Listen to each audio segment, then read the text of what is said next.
Makes a lot of sense. Actually, why I'm getting lag.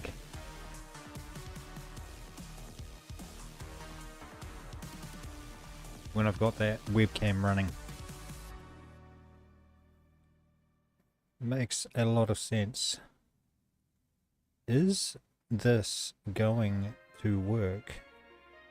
Probably not. Okay, let's go in Osmo.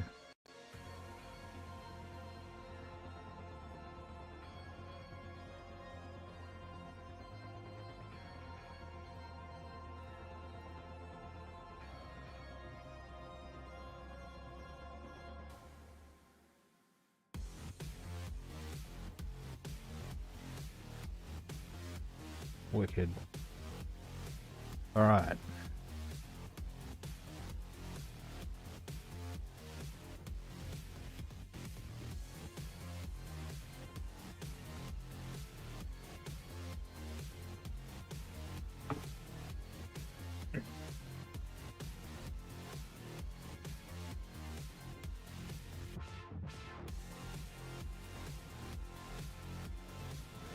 Sort out my camera.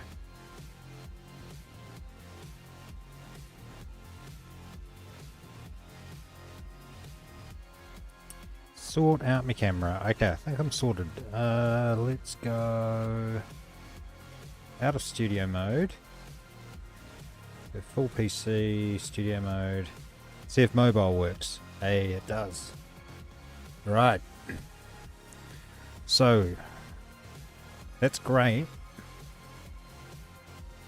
But what I have to do first is I have to look up some wiring stuff. You see? So we're going to go, we are going to go, in fact I think I've already got some of this in my crap here, electronics reference. That's MIDI electronics reference, I don't want that. What about,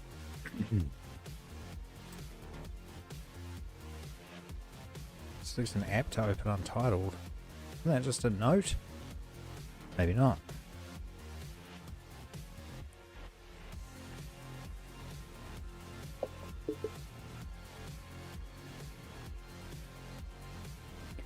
Alright. Okay, so I need to figure out the wiring for this. For this business. For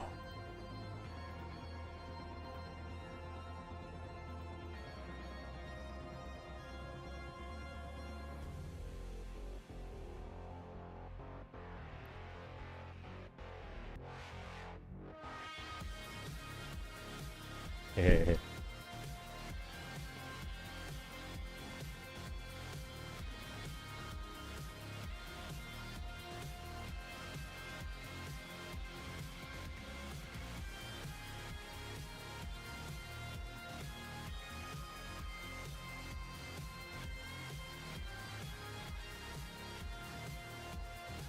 All right. So we are going to go. This is my thing that I do when I'm procrastinating and I'm trying to find out exactly what I'm doing. I'm like, okay, we're going to do this. We're going to do this. So what I'm going... Anyway. All right. Connector. ITFT28 header. So this is what I need, but this is completely out of context to anything. Actually, you know what? I don't know if it is out of context to anything because... well, actually, how many pins does this have? This has 26 pins. So, I think, looking at this, I'm only going to have to use a small subset of these pins down this end. Which would be quite nice. So I think... I should probably just use the old, got the old F to F, sorry, M to M, male to male, you know.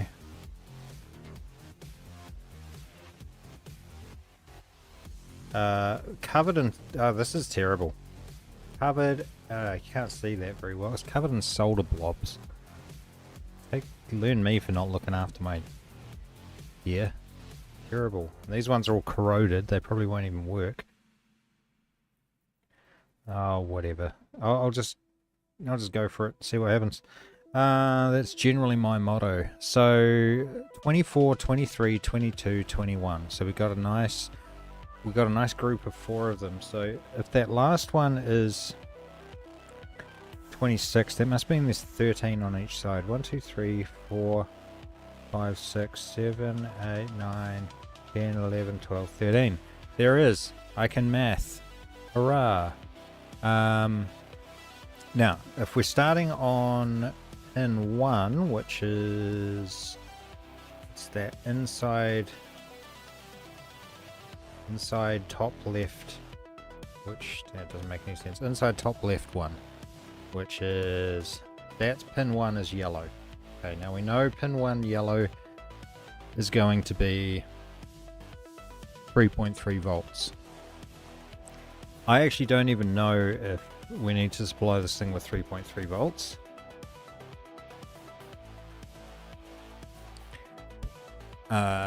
But we probably will anyway. And then we're going to have to do a ground as well, which is going to be, so opposite. This is very dangerous because opposite 3.3 volts, pin 1 is 3.3 and pin 2 is 5.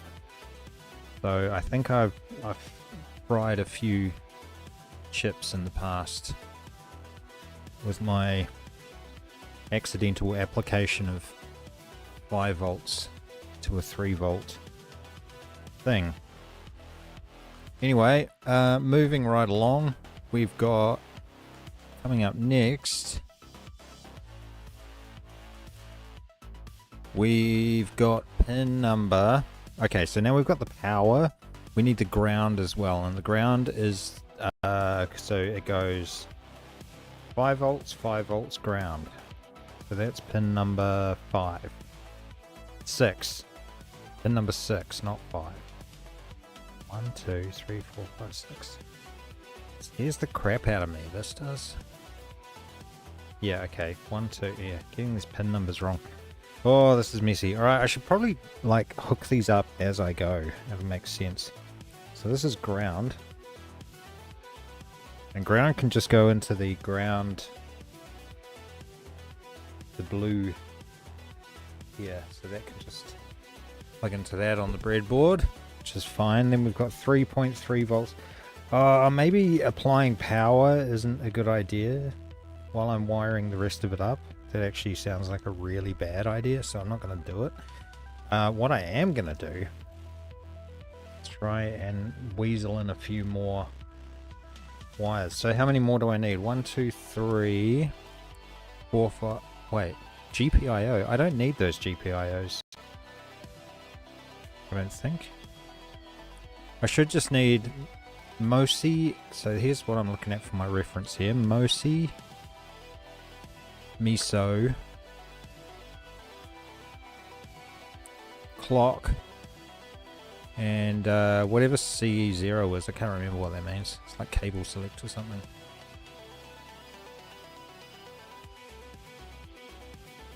So these GPIOs, I'm pretty sure, I don't even know if this is accurate, to be honest. I must have, oh well, it has to be accurate because these are the same here. So mostly, yeah, 19, 21, 23, and then we've got 24, which is UTXD4 SDA I2C SPI. Yeah, so it's the SPI bus, I think, that connects to the screen. So anyway, whatevs. Let's go too technical to talk about. I just want to get on with it. So 26. 26 is going to be there. So 24, 26, 25, 24 is going to be there. So 24, 23, oops, Exciting enough view there. Not that you can see a damn thing going on, but whatever. It's all part of the fun. This is about what you can see on the camera is about how good I can see as well. So we have 24, 3, 2. I'm going to skip 22 and I'm going to go straight for 21. We've got all the odd numbers. All the odd numbers are on the inside. All the even numbers are on the outside. Another good way to check. And the last one was 19, I believe. So I think that was...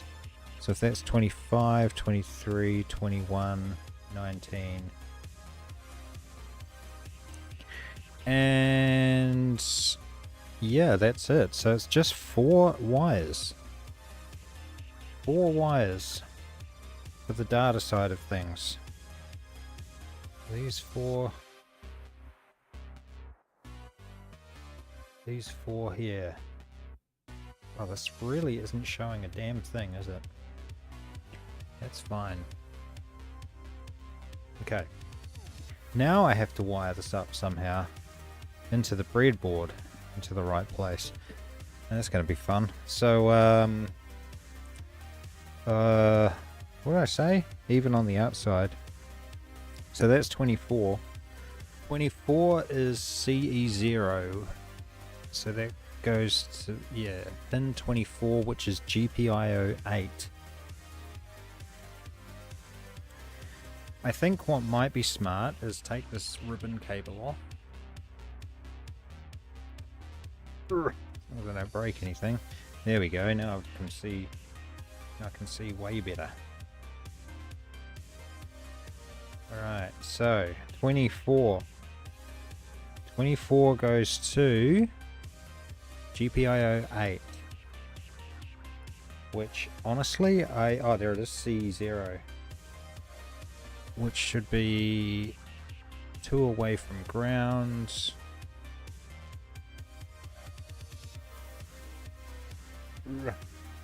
Yep, so that goes in there. 24, 23 is the clock. So the clock, okay, so these 3 are easy because they're right next to each other. So I've just got to get this right. There's clock there. Clock. Miso.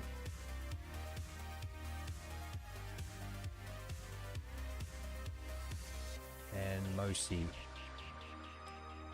Okay, there we go. So we have all of the data wires hooked up, just the Mosi Miso clock, CE0. I actually, what the heck? I'm just gonna quickly Google this. What is CE0?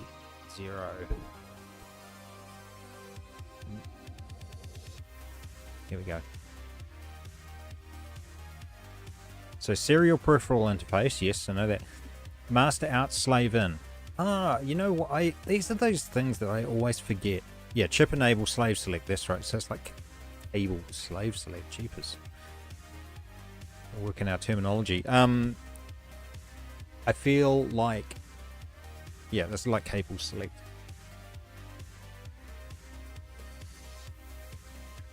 So, master out, slave in. Master in, slave out. Carries data from the slave back to the master, data from the master to the slave. That makes sense. Wait, master out, slave in.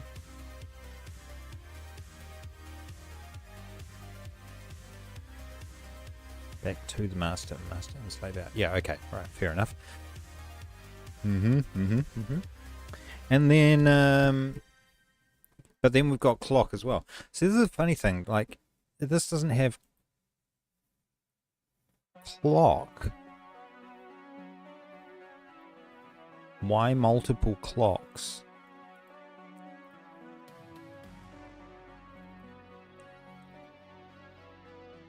The 4 primary, see, then it goes 4 primary pins. It literally just told me there were 3 primary pins, and then I put in the clock one. It's like, oh yeah, by the way, there's actually 4. Serial clock generated by the master device. This clock signal. Okay, so it's not always on the slave.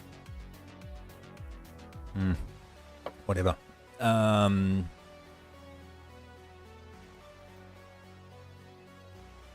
CE0 used for a second device. Yep. Anyway, that's enough of that.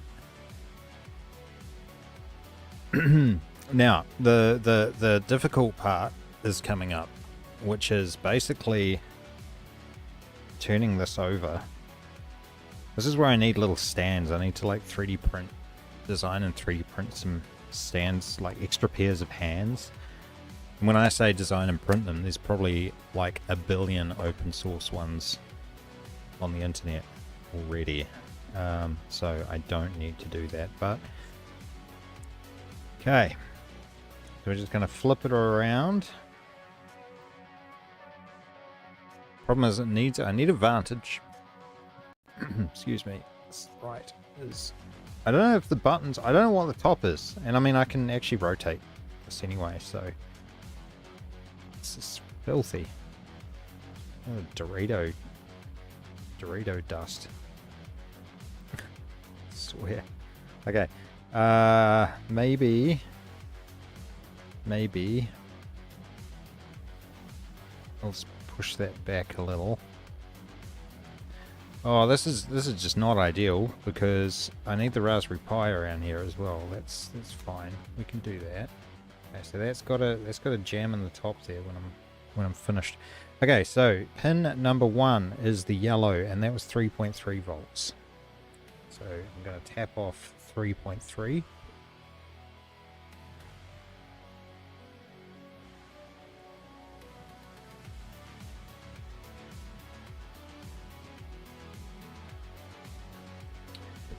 Okay, so that's 3.3. That's just off one of my power rails on the breadboard, coming out of this breakout thing.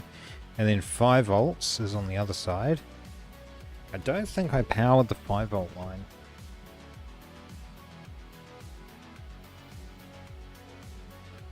I did. It's all good. Alright, so we're good now. Now we need to be brave. And we're gonna reflect in my green screen. That's okay. So we're going to plug this in.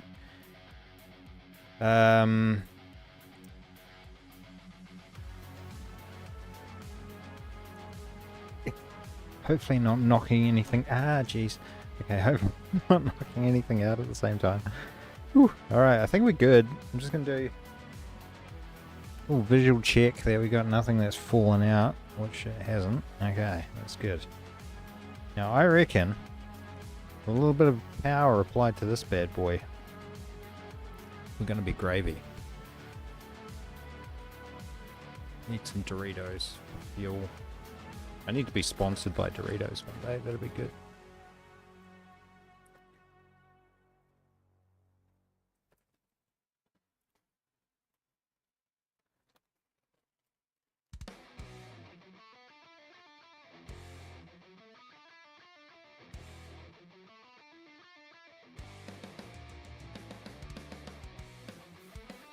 I have USB-C power.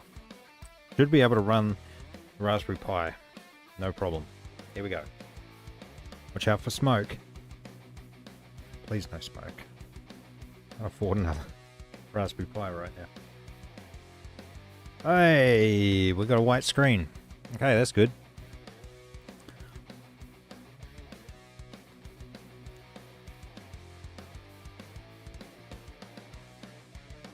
Now, if I remember correctly, now what I'm going to do, go back to this. I used to have a sub view. Oh, I do. I got it there. Look at me go. All sorted out.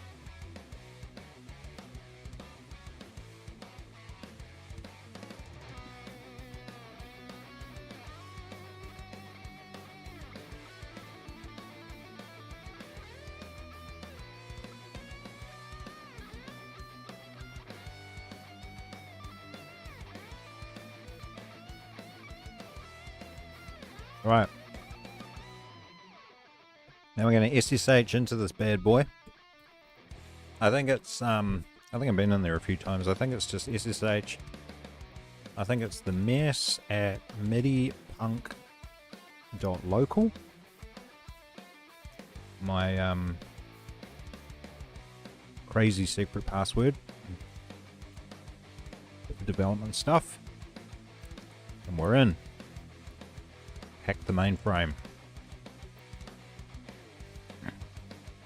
Okay, let's go GUI punk. Now, frame buffer test. Cat fbtest.go. Right, so I believe that this worked last time. And we should get something on the screen here if I run this. We're about to see the moment of truth. This still works. So we're going to go run fbtest.go. It's loading, it's thinking about it. It's going to take a while. It's got to do some stuff. We done, bruh. Okay, well, that's not working.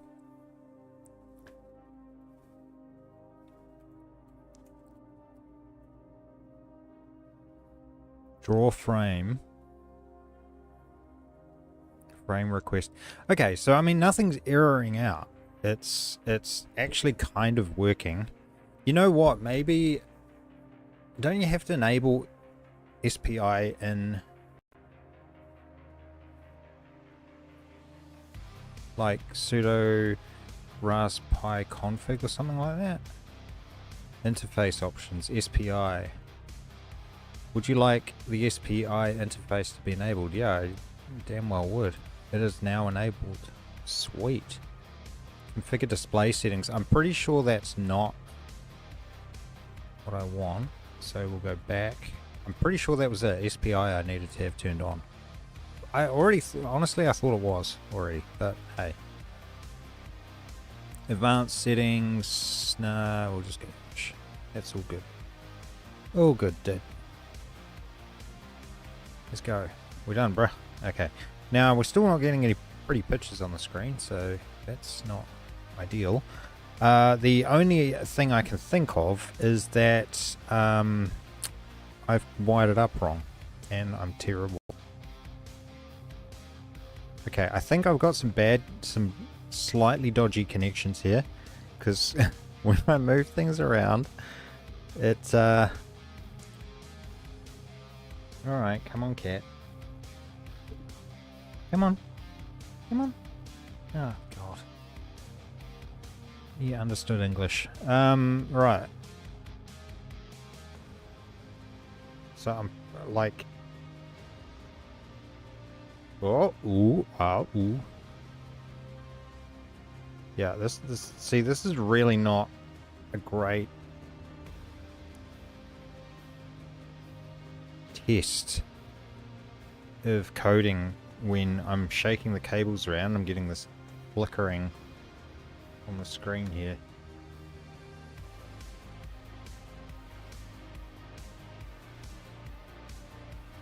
I have concern. I know the power ones are okay.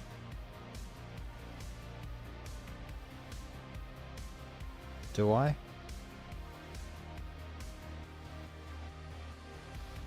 So the red one's 5 volts and that does the backlight. The yellow one is 3 volts, which is like the logic or something. You know what? I mean, maybe I need those other 2 pins. Maybe I need those GPIO pins.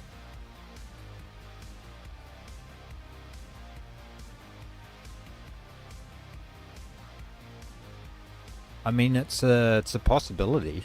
I might have just missed that. Let's give it a go. Eliminate the potential obvious issue we have here. Now, really, I should tear this down, shouldn't I?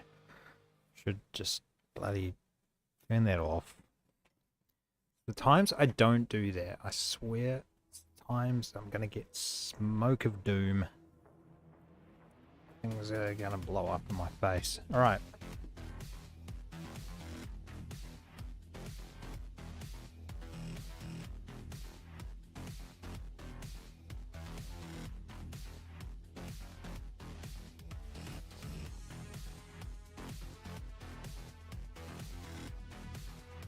So what I could have actually done is I could have laid this on the top and I would have got a nice little layout of how it works. Anyway, I'm gonna go for the pins here. We're gonna go GPIO 25, which is number 22 on the header here, which even numbers on the outside. So we got 6, 4, 2. So that just goes next to the orange, which is nice.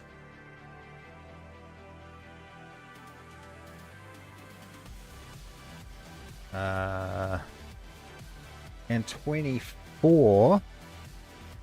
So I'll use another one of me out of my box of magical goodies.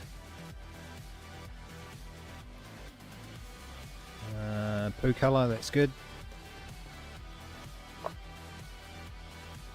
Brown cable, and we're going to go. This GPIO 24 is header 18, so that's going to be. Wait, I'm so confused. No, hang on, I did that. Oh no, I did that right. So green is numbers. Green is 22.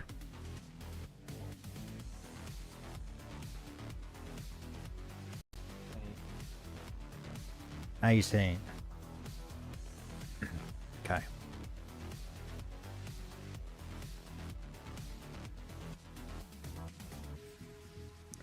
All right. Take two. Take two.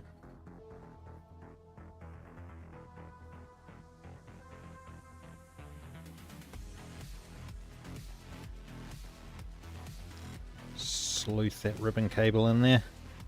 Okay, this is good. Alright, here we go. Moment of truth.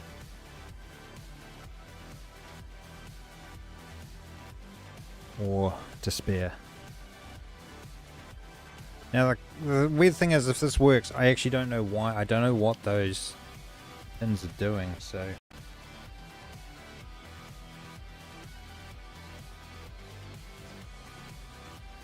Okay, we have a white screen again, which isn't the worst thing in the world. I mean, maybe a restart with the SPI overlay was needed. Who knows? So...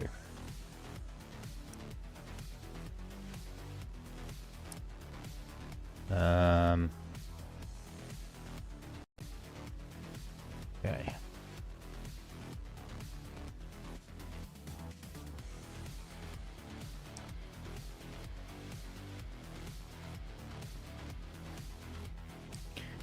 Now we need to reconnect via SSH when it becomes available here. That is already dead. Hello, can you let me out of here, please?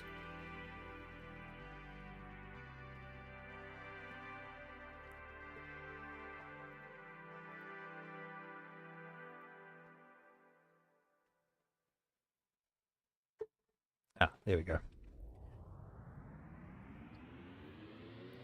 Right. Let me in.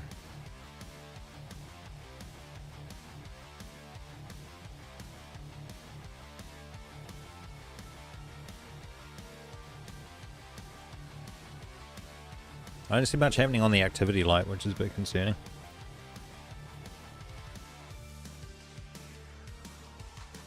Am I just being impatient? Shouldn't take that long. What have I done? I'm gonna push some buttons. Might have to restart, I think.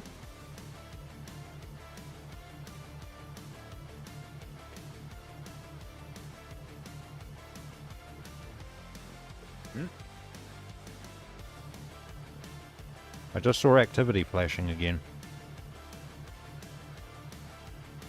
To touch, to restart or not to restart?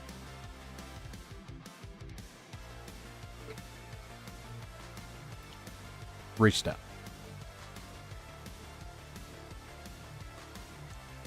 Alright, we've got some good activity light going this time.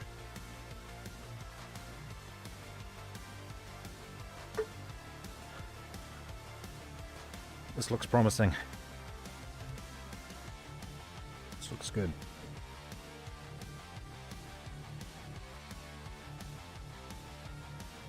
Looks very good.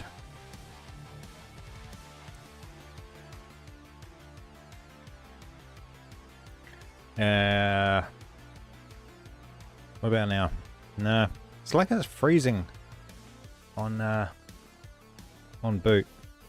Oh no, there it goes. I'm just being impatient.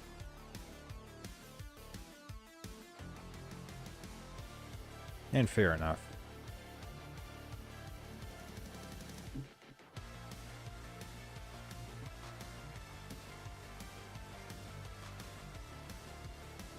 Okay.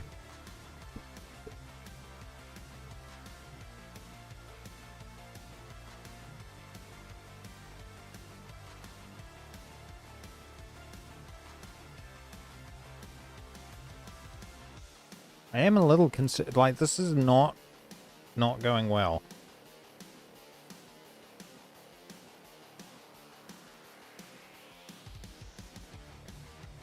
Something seems a little busted, and it seems to be, let's go back to the recent changes we've made, which is pins 22 and 18 here.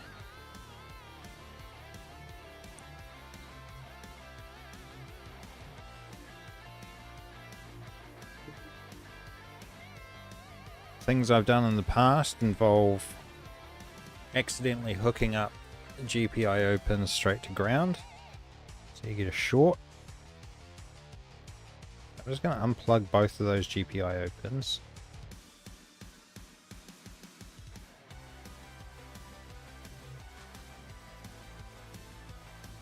The other thing is more grounds, you know, like where there are more ground connections.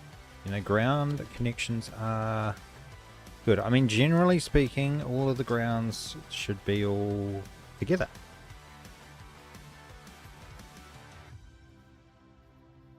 Then again, maybe they ain't, you know? So here's another ground pin. There's another ground pin between those two GPIOs. 22... 20 should be a ground. Yeah.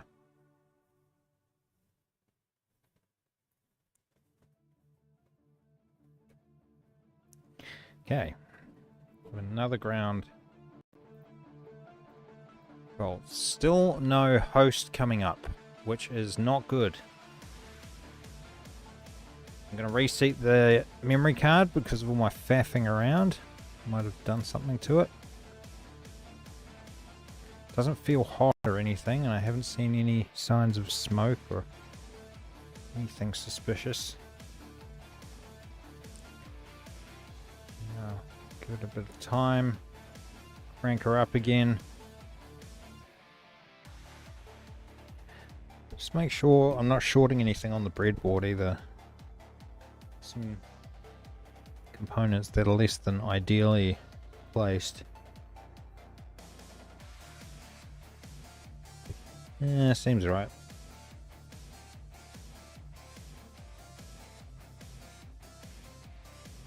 Okay. There's a little resistor that was maybe touching a leg. Something else. Unsolicited.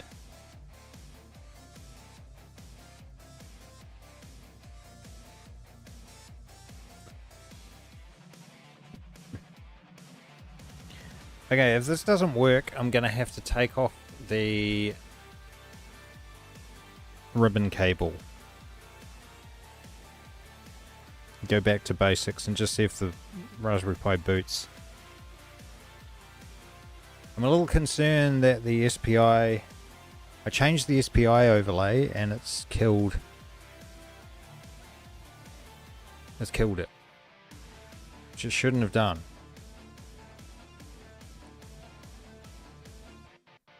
But who am I to know what it should and shouldn't do? I could leave it for a bit longer. Anyway, I mean, yeah, maybe I could just leave it. We'll just see if it comes. Maybe it's doing some sort of file system check and I'm just like, you know, interrupting it. Let's go. Go.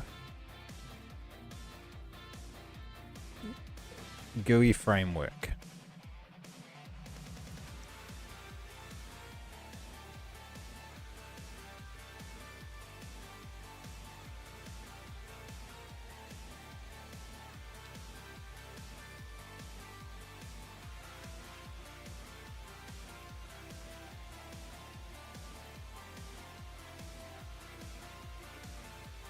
So I'm basically just using GoLang frame buffer GUI.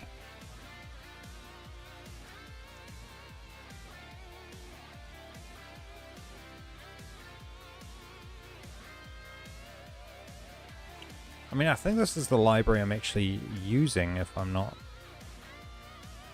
mistaken. Hello, have we got SSH yet? No. Okay. Yeah, I'm a little worried. I think I'm gonna boot her up without anything attached.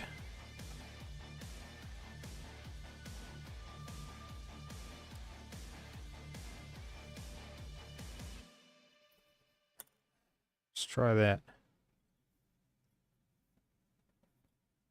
She's a bit happier that way.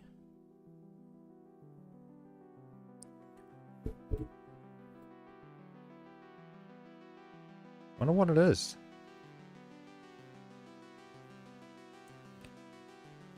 Definitely more activity. Definitely something about what I've got plugged in here. Gee, I wonder in this complete mess. It's the name of the stream. There you go. Yeah. Get what's on the box. Yes, yes. Ah, there we go. Yeah, okay. So, what I'm... Oh, whoops. What I'm interested in then is what caused the crash. Like, if I go cat...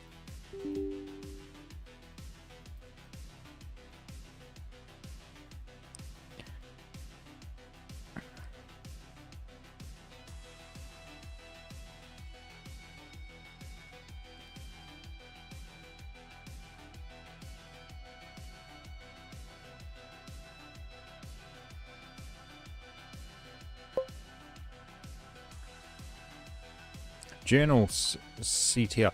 So I need to find some issues here, some problemos. Oh, hello, Cody. How are you, my friend? What's been going on? 3v3 not found. Using dummy regulator. Is that a bad thing? I mean, when was that? 39. No, that was on this boot. You're good? Yeah, I'm all right. I'm good. I'm good. So this is going forward in time. So, yeah. Okay. Each stream looks totally different. Oh. Yeah, I don't know if that's a good thing or not. I got a lot of stuff. You know, it's just like I'm just doing what I'm doing. Last had schematics. I've still got those. And look, I've got nice schematics now. Well, no, this is PCB design actually. Let's check it out and go into the 3D viewer. Boom. Look at that. My PCB all wired up. Good to ship off to text brainstorming before coding. This one has me trying to hook up a simple touch resistive LCD screen to my Raspberry Pi so I can get on with coding some stuff, a GUI in GoLang, frame buffer GUI, which I've already started. I've actually worked on it last year. I just completely have not worked on this project enough, and I kind of need it soon because I need this MIDI router because I might be able to actually play some music with some people in real life, which would be nice. And I need to hook up all my random keyboards and stuff together, and I really want this, and I don't want to have to buy one. And I want to make this an open source project. So we're gonna go not MIDIPUNK. I called it GUI punk, didn't I? Why punk everything? You know, lazy. Cat FB. No. So the community comms thing, I was actually thinking about doing a bit on that tonight.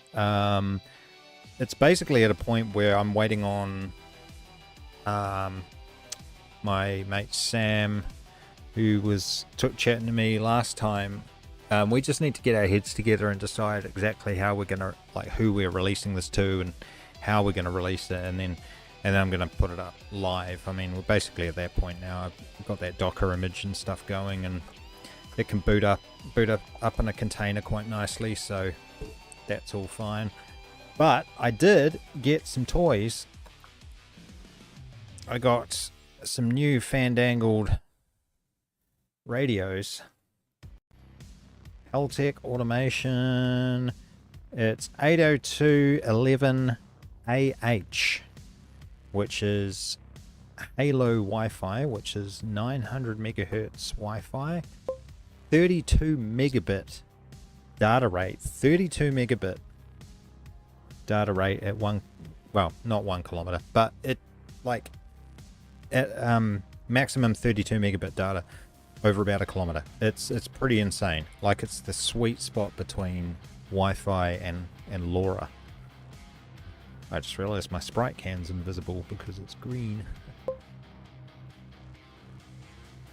Don't know much about it. It's so good, man. Yeah, neither do I, to be honest. But I have. If I turn the camera around, excuse the mess in my room, but if I go mobile and I go like this, I have actually got, what's going on here? I have actually got a little test.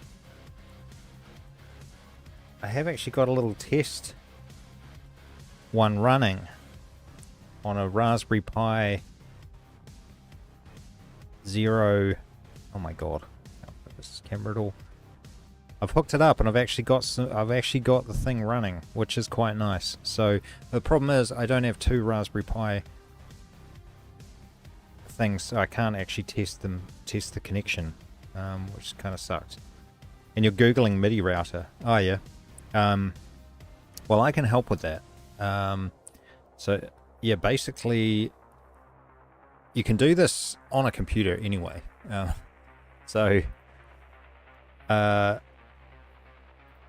There are,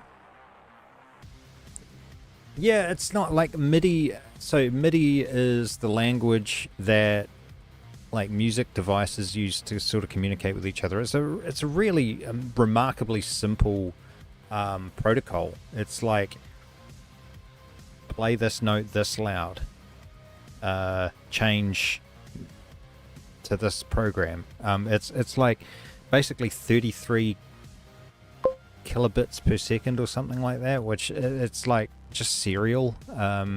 So like the electronics are actually quite simple. This is the horrible repeated sound. Yeah, but the thing is, MIDI by itself, this is the beauty thing. MIDI by itself isn't sound. MIDI carries no sound information whatsoever. MIDI carries instructions, sound instructions. It's like, play this note. And so MIDI doesn't carry any of the actual sound. The horrible sounds came from our old computers and their old sound cards, and the fact that we didn't have nice piano sounds back then. But I've got a digital piano which sounds as good as you know, a real one. It's incredible. It's got all this modeling and everything, and like you can feed MIDI into that and it will play. It's like a modern player piano kind of thing. Anyway, so all this does is lets me connect up all my keyboard MIDI controllers, like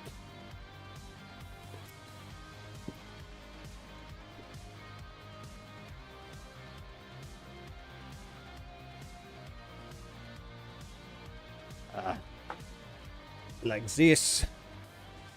Right, so this just does nothing. This literally is just keys, sliders, buttons. Oh, it does have a bit of software in it and all that. It's got a little arpeggiator and it's got some other stuff in it.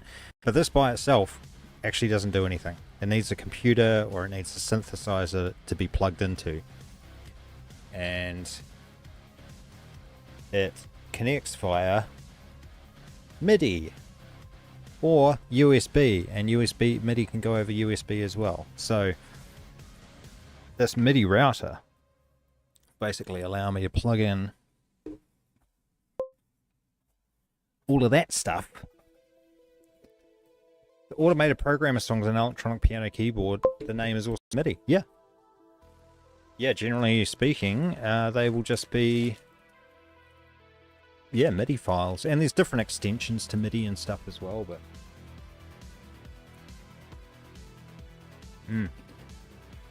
sorry, I'm being disgusting.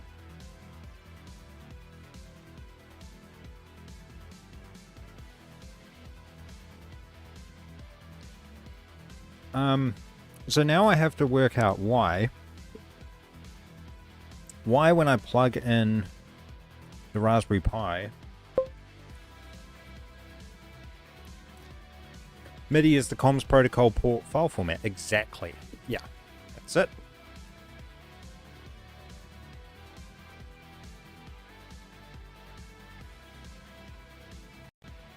Yep, all very well.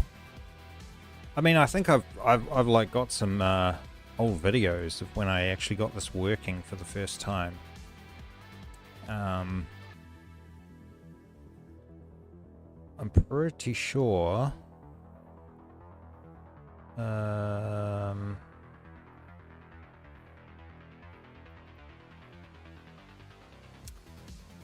Pretty sure I took some like oscilloscope stuff.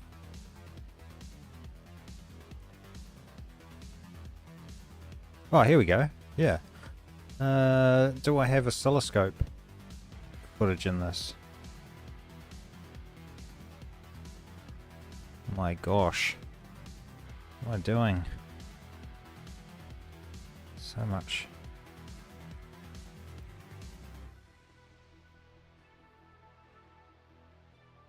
Oh, this is where I got the screen working for the first time as well, I think. When was this? 11 months ago? That was almost a year? Oh crap, I haven't done enough work on this. It's ridiculous.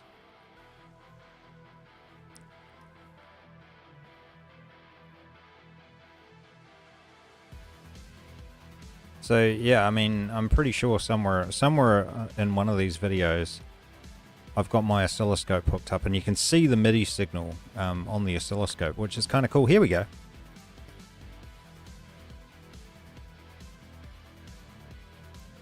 Playing around with this jazz. See now, the only issue is now is I don't know exactly where I'm going to see it, but is this if I play a note here, is it going to capture a MIDI signal? I'm so excited. I'm waiting for this. Come on, let's go. Let's see a MIDI signal. I think it's not working. See a MIDI signal. Come on. It's not going to happen, is it? God dang it.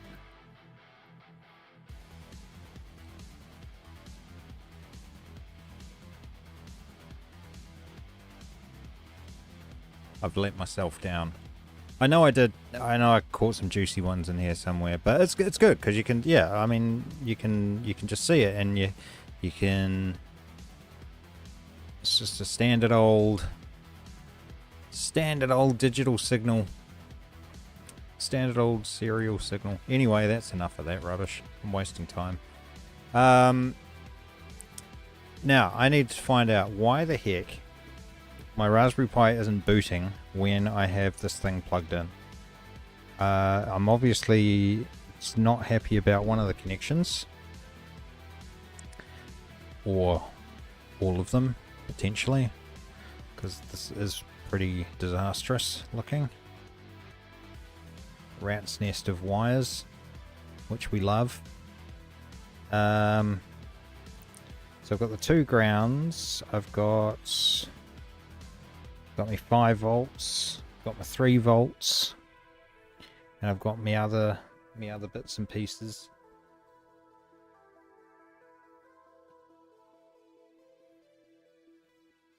Hooked in under there. You know what? I'm just going to roll the dice. I'm just going to try it again. Who cares? At least it didn't blow up. At least I didn't get any smoke. Alright, so we'll go this way.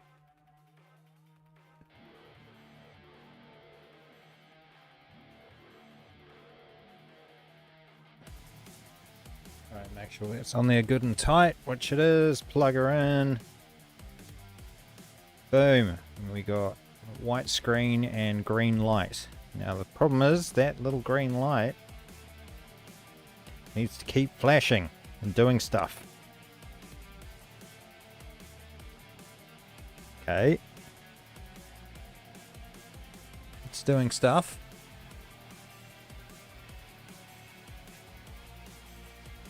Now it stopped doing stuff too early last time, which, yeah, you see it's doing it again. I don't like it.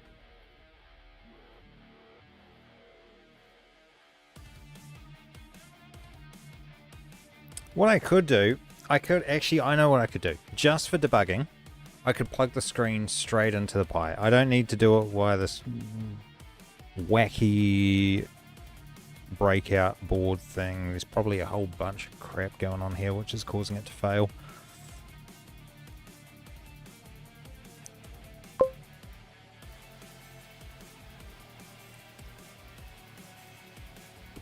Hey, you got your app usable. Awesome, man. Congratulations. You've whitelisted Twitch handle. Oh, thanks, man. If you want to give it a spin, sure. Yeah, I could do that. Give it a look. Give it a look-see. That'll be good. Yeah, it's going to be a bloody... I tell you what, my stream will be a bloody challenge for it. I can tell you that much. Because, well, how the hell is it going to cut any of this together, you know?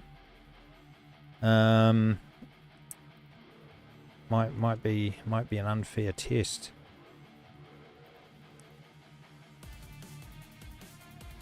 It's not like I'm clicking heads and...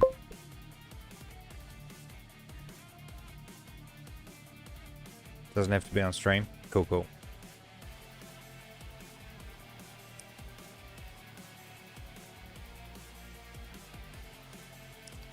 Yeah, see, this just isn't loading up. All right, I'm gonna brute force it. I'm gonna bypass the breakout entirely. Just gonna unplug all of this, all that hard work down the drain. There we go. Bye bye. See you later, wires. And I'm gonna plug it probably as it's supposed to, like a hat, straight in. Straight into the Pi. There we go. Gorgeous. Look at that. Okay, now we're gonna blast some power into it. Boom. There we go.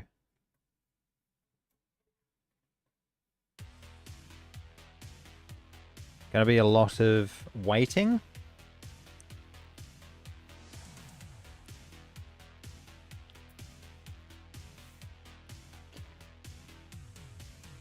Oh, hats off to you though, man, for getting that done. That's a huge milestone to get things out into the testing realm with real peeps.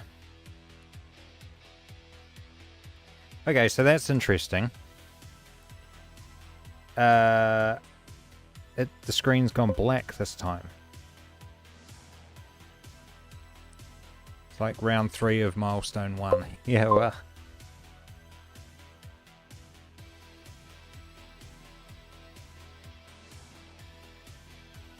That's interesting, the screen's gone black.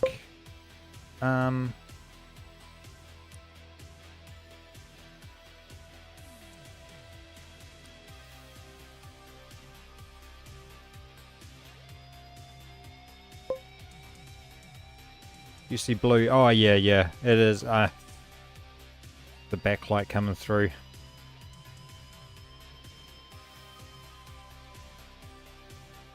Let's see if I align it. Yeah. Still blue. Yeah.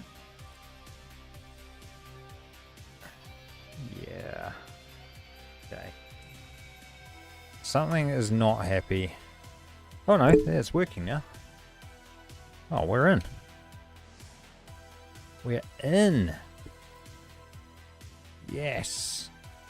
Okay, now we can go GUI punk. And we can go run. We can go run. Go. FB test.go. Now, moment of truth. Got to zoom in here. Get this at a beautiful angle. And we're going to see some random shape, which isn't anything. Okay, just prop it up against the failed.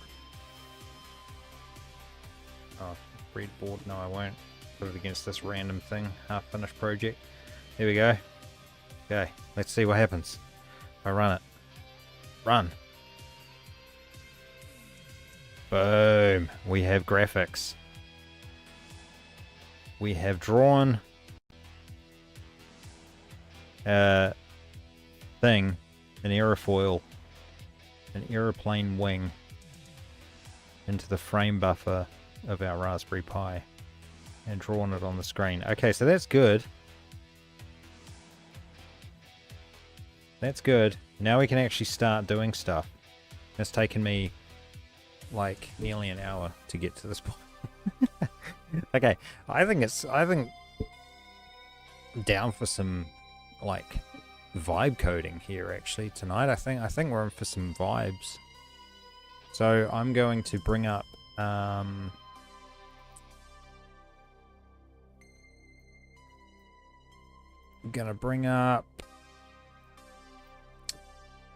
the old Vibe Hub. An hour for a hardware plus code doesn't sound too bad. Nah, it's not. It's not too. Yeah, I guess it's fine. So now we're going to go connect to host MIDIPUNK.local. Looks like I've already been there, which is nice. Enter the password. Just have to double check that was obscuring it. Okay, so now I shouldn't need PowerShell anymore, so get the hell out of here. Alright. Downloading VS Code server. Sick. The other issue is I don't know how Copilot chat works here. Because if it's running...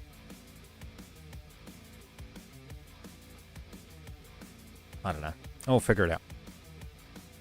We'll figure it out. I need to zoom in my screen. There we go. Okay, MIDIPUNK. Let's go. Wow, this is incredibly slow. What is going on here? It's like it's locked up. What's happening? I can't type anything. Why? Setting up SSH host. Reconnecting. Offline error. Great. Maybe I need to plug this in. I've got a cable. I've got a network cable right here, so I could just do that. It's probably a little bit more reliable than wireless. Because I'm not keen. I'm not down for dealing with connection issues every 2 seconds. Raspberry Pi wireless is notoriously flaky.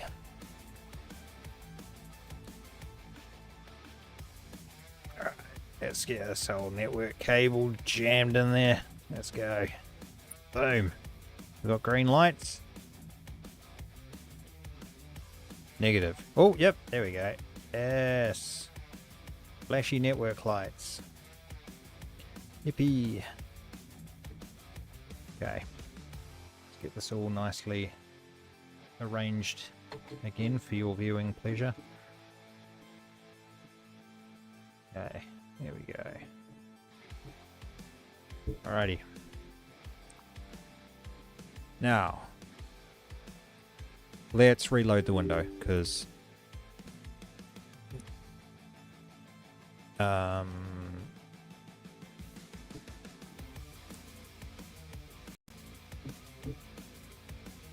here we go. Oh, this looks a bit more promising. Beautiful. Yes. Okay, GUI punk. We're in here. We're in. Oh, I can't clear from there. Why is it saying following extensions want to relaunch the terminal? Copilot chat. Yeah, right. You can do that. It's fine. Now, the other thing I need is we connected to remote. Do I not have a workspace for this? I thought I had a workspace. Maybe not. Oh well, let's go. Open GUI punk. Trust folder. Password for the billionth time. Could just do public key authentication, couldn't I? But I'm too lazy to set it up, so I just type my password every damn time instead. Typical. Right, here we go. Frame buffer test. Gorgeous. Okay, so I'm going to get vibing. I'm going to get vibing here. We're going to do a little bit of what I like to call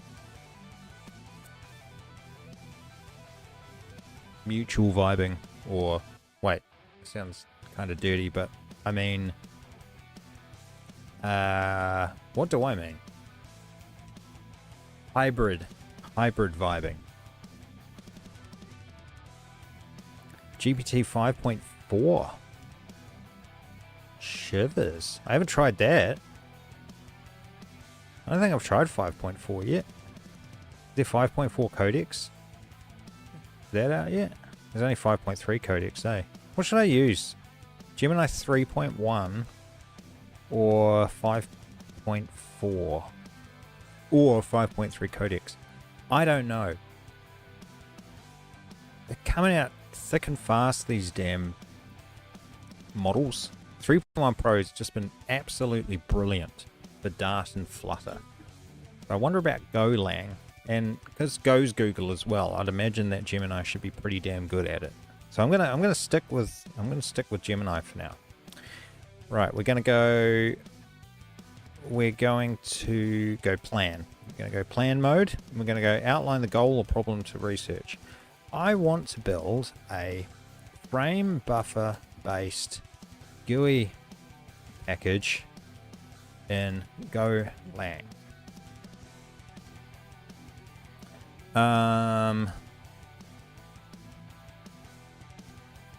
Yep.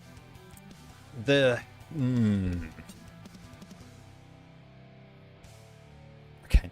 I probably should. You see, I could do some meta prompting here. Like, I could go into like GPT and ask it to put me together a prompt. But I'm just gonna piss around in here and see what I come up with.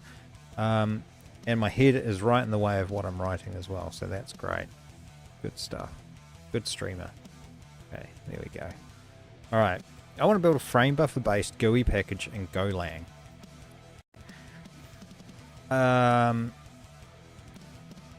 The project I'm using this for is MIDIPUNK, a Raspberry Pi powered hardware MIDI router.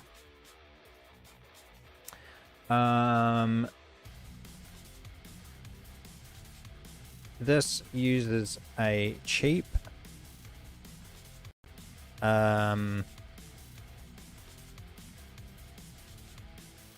2.8-inch resistive touch shield screen connected via SPI. The file fbtest.go contains a working example that I came up with for reference. I need to expand this. Oh, okay. I need to. I need a GUI package where I can define screen layouts using various GUI components, all designed for a small touch screen interface. Mainly buttons, indicators,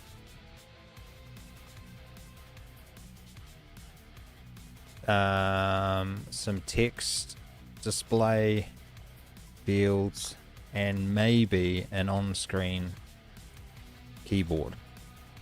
No, and an on-screen keyboard. I should probably, with the following requirements. So we're going to go 1, all designed for a small touchscreen interface. 2, mainly buttons with simple text, indicators. Yeah, I don't know. I'm going to be real vague about the next part. So we've got text display fields,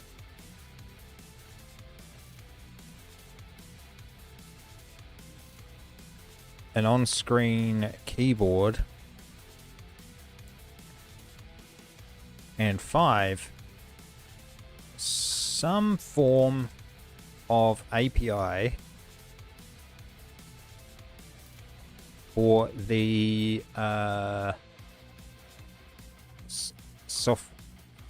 some form of API for the client software, host software. I don't know. Host software, e.g. MIDIPUNK router, to communicate with it, including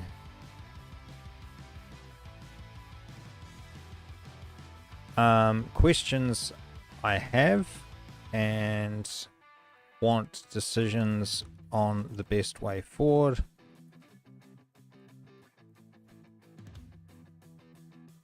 Oh no, actually I don't have a question about this. So what it is so like the host software should define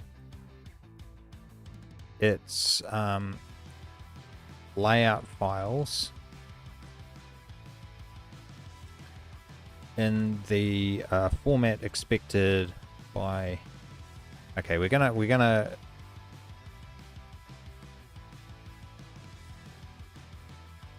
I will call this GUI punk.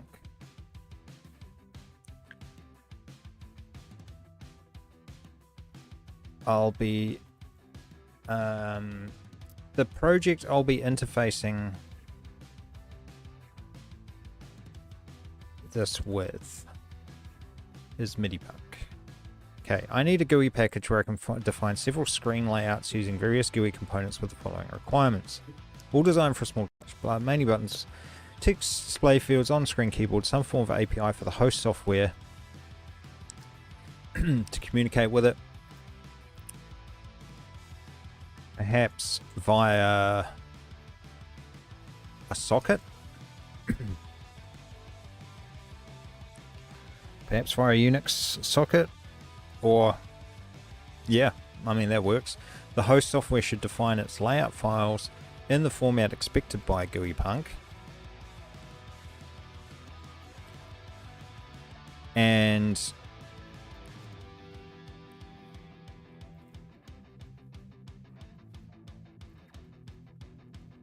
to display those layouts and manipulate them at runtime.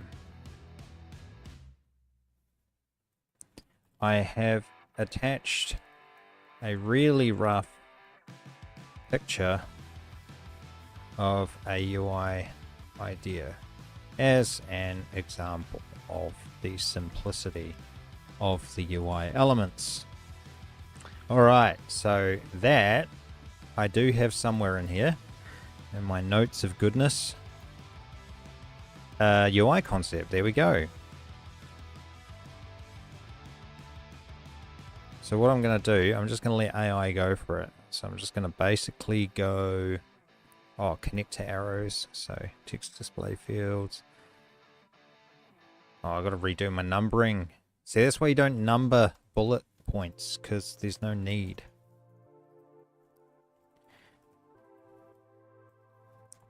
Connectors, lines, arcs, arrows, etc.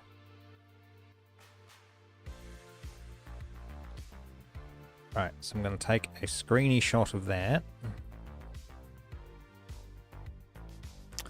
Did that save it, or yeah, whatever. Pasted image, cool. All right, here we go. Let's let it run with it, and let's see what happens. Let it vibe. That's what I say. Let it vibe.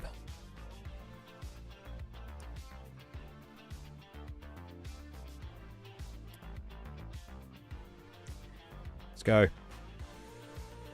She's out. She's off. She's in the world. See what it comes up with. Apparently it's working. Great. Perfect. Ship it. In the meantime,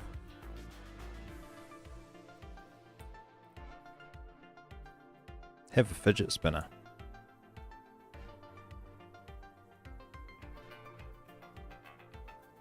This is a really nice fidget spinner. It goes for ages.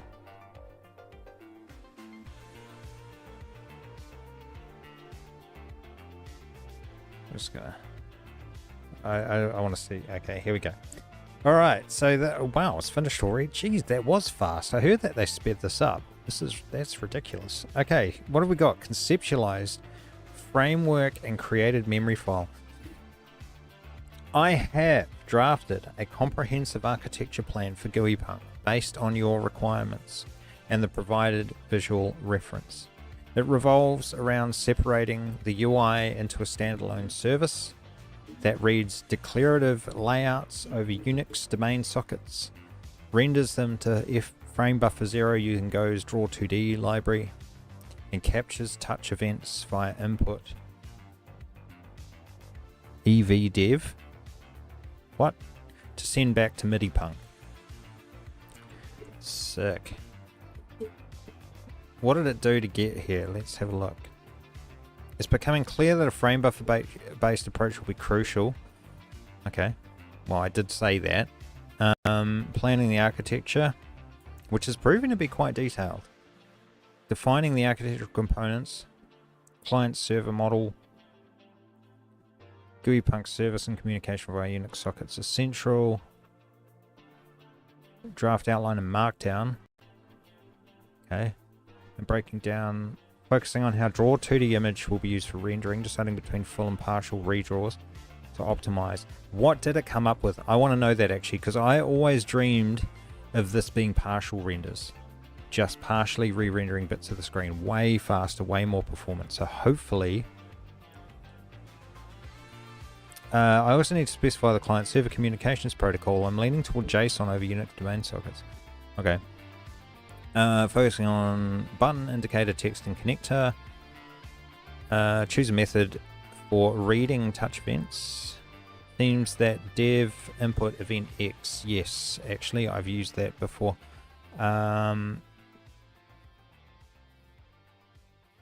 JSON over Unix. So what's this plan.md? What does this look like? Define the JSON protocol layer.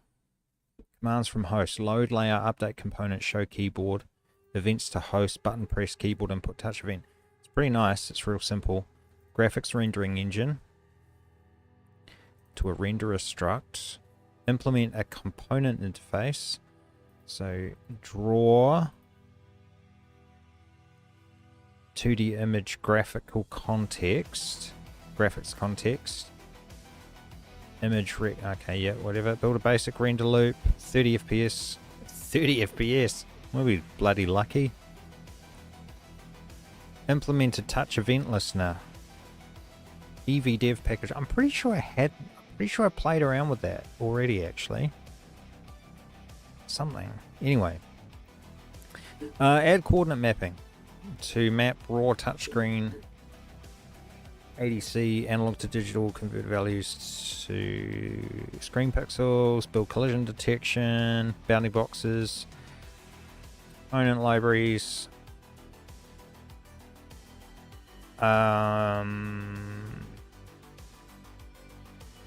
simple text renderer, scene graph, and layout management. JSON layout parser that serializes files into an in-memory tree of components. Implement state management, allow target updates by component ID. Yep. Host sends that, state active, change its color, etc. Relevant files, blah blah blah. UDS server and JSON. Both? Really? Okay. Create a mock. Verification decisions. IPC format. New line delimited JSON over UDS. It's lightweight, trivial to implement, and host and debuggable. Yeah, fair enough. Rendering context. Redraw strategy. Do we want event-driven partial redraws to save CPU? So, alright, it's going to ask me these questions now, so I need to think about these answers.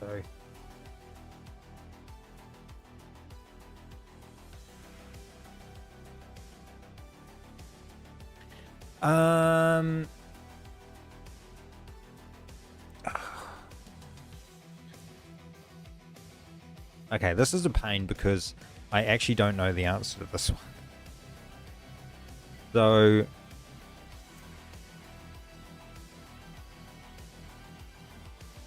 I actually don't know the answer. I think, I'm pretty sure it's right what it's saying. So I'm just going to bring up the terminal again and have a look at dev/input. Yeah, event 0 mouse 0. Oops. I'm pretty sure there's a way that you can like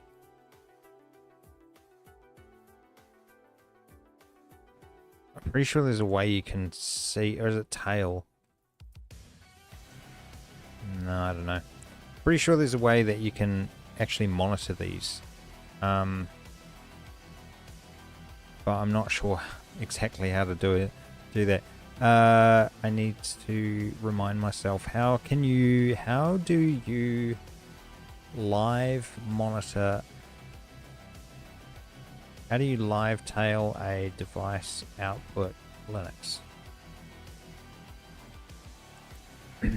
Tail with the F.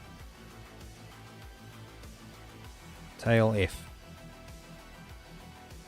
Tail F. We'll go mouse 0. See what happens. Okay.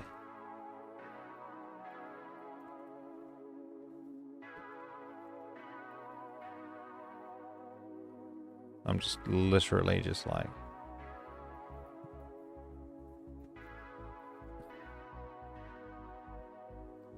This is such a waste of time. Because... Oh, wait, what? There was something different.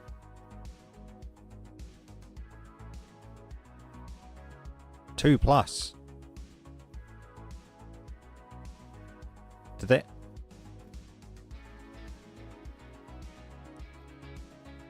Why did event 1 do stuff?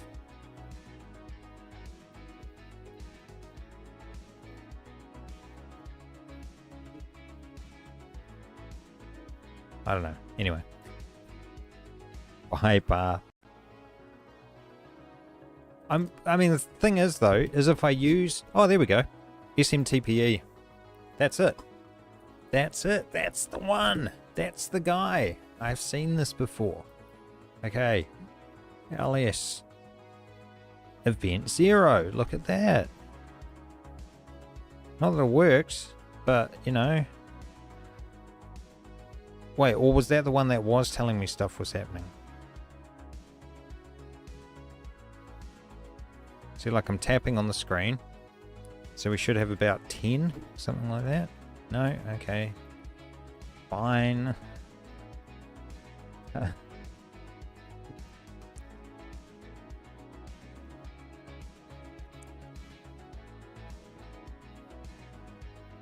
Using strace. Trace system calls.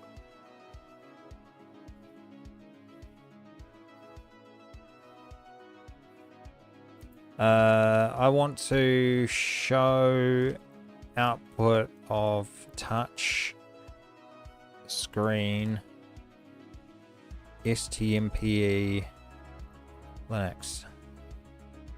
Oh, there was a EV test. Yes, of course, I did have that. I did have that installed somewhere. I gotta figure out where it is. Maybe, was it OpenOCD? That's got nothing to do with it, eh? OpenOCD? What is this? What is this? Maybe that is it. OpenOCD?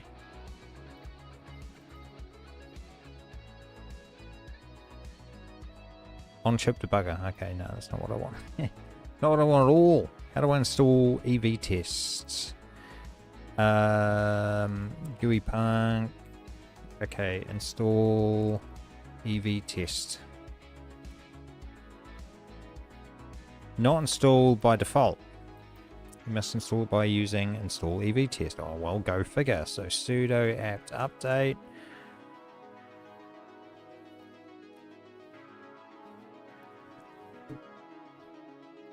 It's going to work first time, I bet you. One session in progress.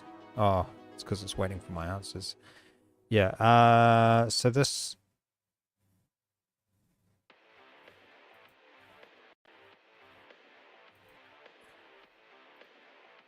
So, sudo apt install EV test.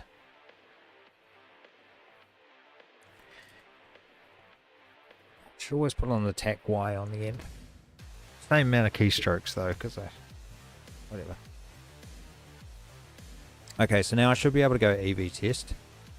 Select the device, which is going to be device. Select the device event number 0. Testing. Ooh, nothing is happening.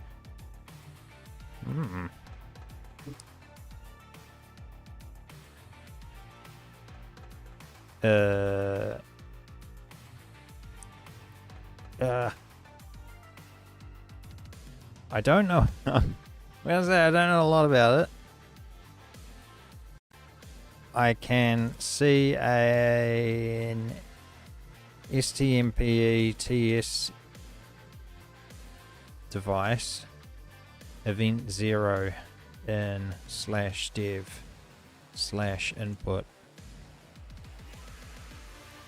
I have installed EV test also.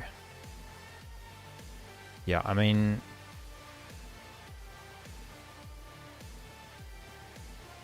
not running as root. Oh, maybe, okay, do I need to run as root then? EV test. No device specified. All right. 0.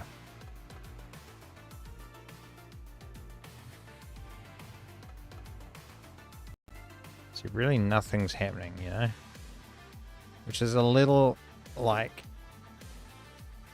potentially concerning. I'm not sure if I have to... there might be something else I have to do. I'm sure I've had it working before.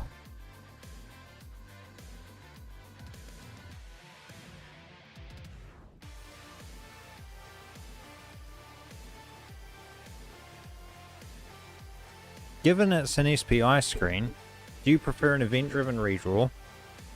Yes. Definitely event-driven redraw. The host is running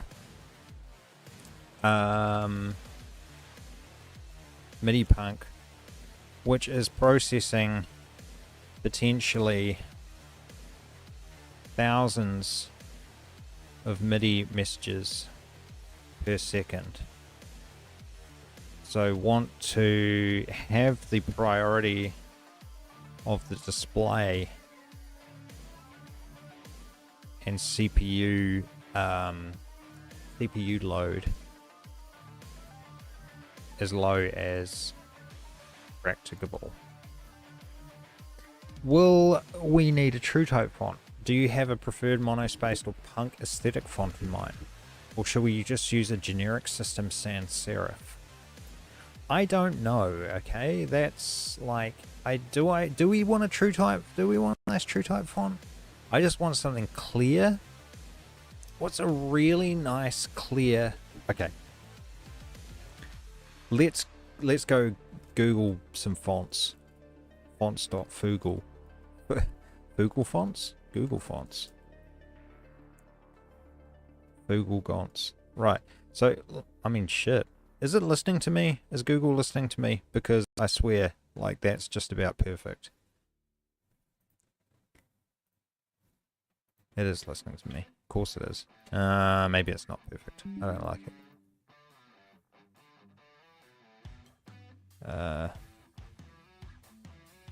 All right, let's do some browsy wowsies here and see what we can find. We got monospaced. I think we definitely need some monospaces.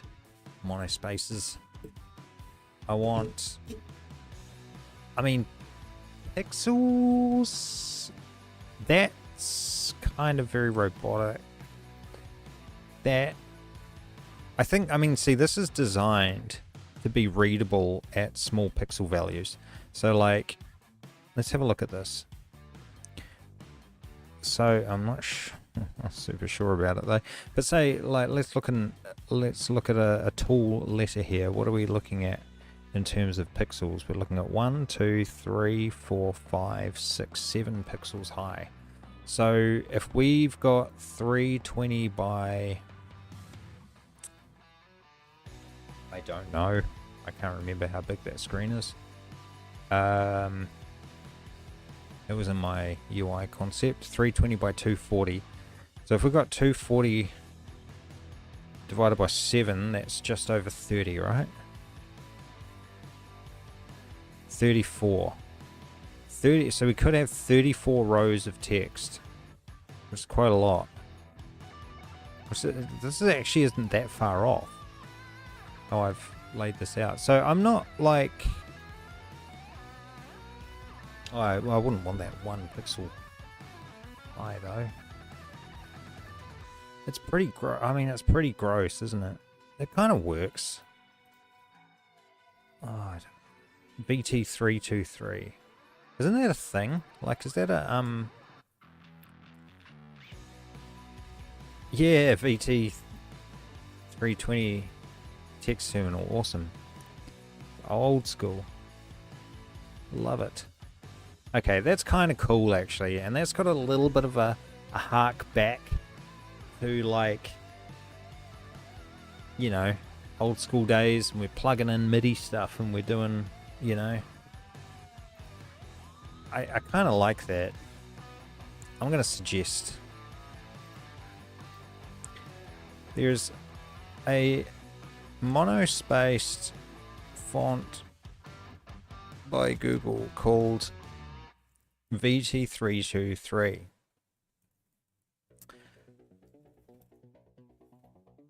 This is based on the VT320 text terminal font. Kinda pixely.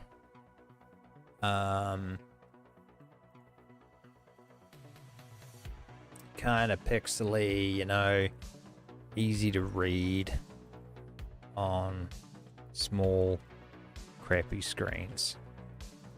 This might be a good place to start. All right. GUI Punk, yeah, we've read all this. We've done all that. Verifications, decisions, relevant files, scene graph and lat. Yeah, we know that. Understanding the setup. Here we go. It's doing some more work. Considered setup. What did it consider? What did it have a look at? I've established a solid grasp of the input handling. Fantastic. STMP ETS touchscreen driver interfacing through the EVDev framework. My focus is now on integrating this effectively. Good thing I'm not doing it. I'm also planning on event-driven redrawing. +1. Ooh, bots, go away, ban. Disgusting. Get out. Bye. Okay. What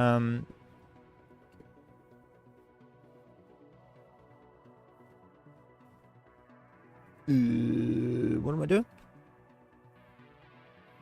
The EVDev input and event-driven refresh strategies are cemented in my mind. Yeah, alright. You've got a mind. Fair enough. It's beginning to believe.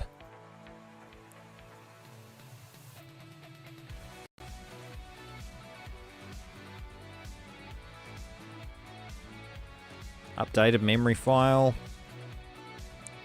Nice.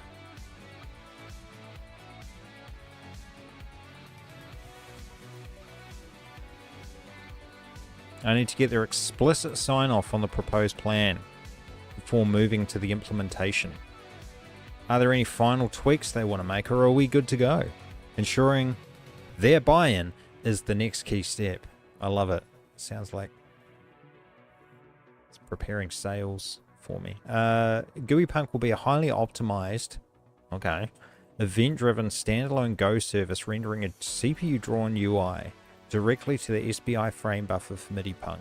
It isolates graphical load away from core MIDI routing functions and interprets layout configurations over a UDS socket. Sounds good to me.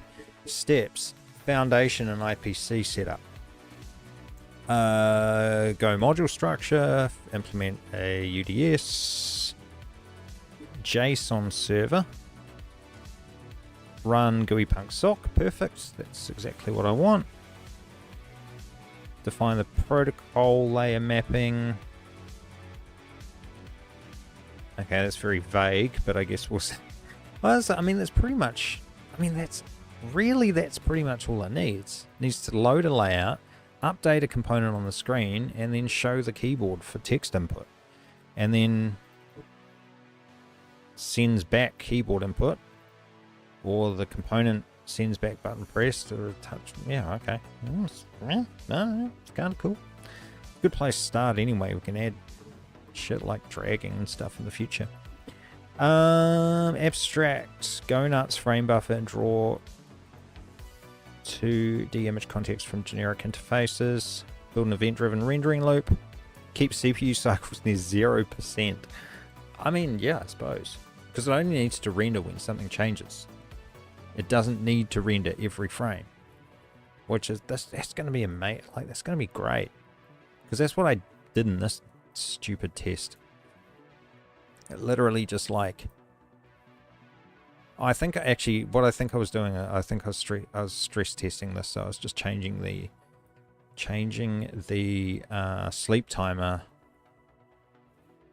Yeah, I can't remember. I can't remember what the unit of time is here. Is it microseconds? Nanoseconds. Holy shivers.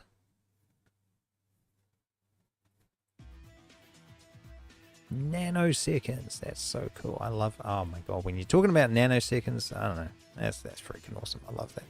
Anyway, so what did we do? We went 40 million nanoseconds. So 40 million divided by 1,000 is 40,000 microseconds. Divided by 1,000 is 40 milliseconds. So that to me sounds like 25 frames a second. Wait, 1,000 divided by 40, 25 frames a second. Man, math genius. Just kidding. 25 frames a second is what I was testing it out as, and we definitely don't need 25 frames a second. That's ridiculous.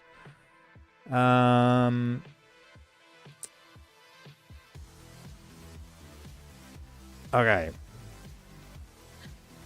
Graphics rendering. We've done that. Input handling, resistive touch. GoLang, EVDev. Ooh, okay. Ooh. Okay. It's a new package. I haven't seen that. This repository is archive.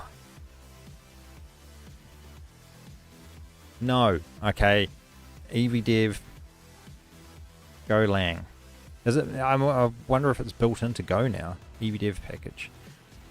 There's a pure Go package for the Linux EVDev without CGO dependencies. Beautiful. What we like. Is it still going? Yes, it is. Last released 7 months ago. Yeah.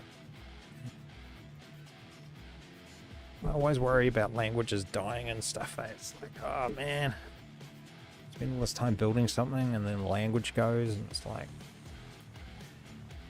see, like imports 8 imported by 30. How many people are programming in Go? Is there like a dozen of us? It seems wild to me that is it. That's how many people have. Yeah, and that's the old one.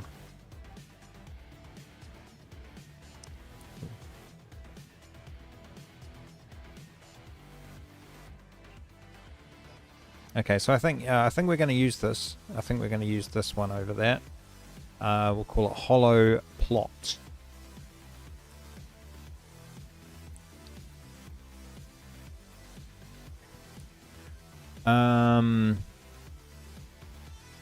So this is why it's so important to read through everything that chat does as well, because these small changes that I'm going to tell it, well, there's not really a lot. I'm going to change the package, but it's going to make a big difference to, like, as long as it can actually like research and find out how to use this package. Bundle and load the VT323 built off dynamic rounded rectangles matching the provider rough sketch. Heck yeah, looked at my sketch. Text fields, label renderers, supporting multi-line and bounding alignments. I'm trying to implement that myself. I'm glad that AI is going to do this. I'm obviously going to check how it does it, but connects as Bezier curves, lines to link UI anchors visually, on-screen keyboard, layout, subgraph component to type system variables or configurations without external physical. Okay, I'm going to have to clarify that as well, exactly what the keyboard's for. Layout manager, scene graph, live state patching.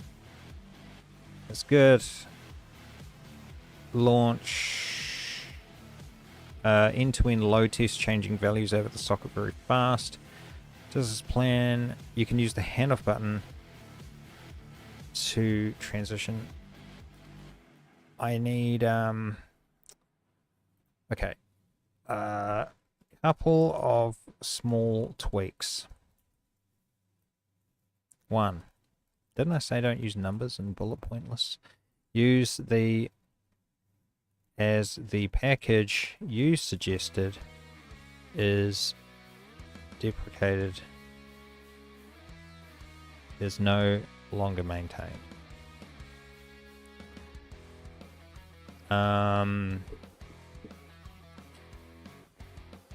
As a package you suggested for EVDev is no longer maintained.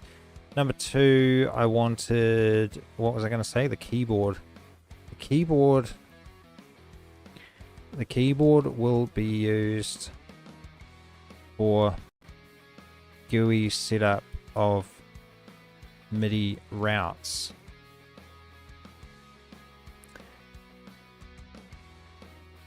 Will be used during setup of MIDI routes for the user to label routes, name scenes, programs, instruments, devices plugged into the router, for example.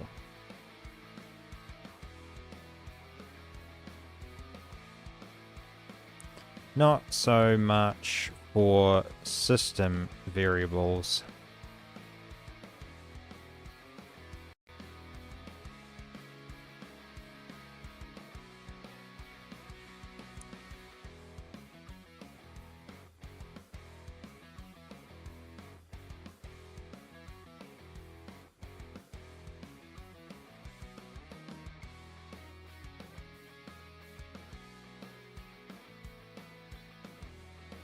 It'll be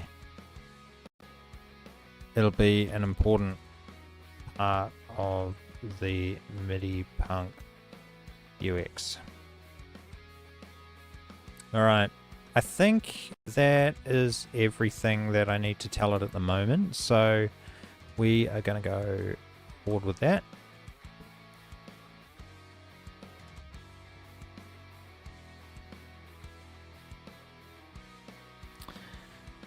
Oh, I suppose I better go to bed soon. Work.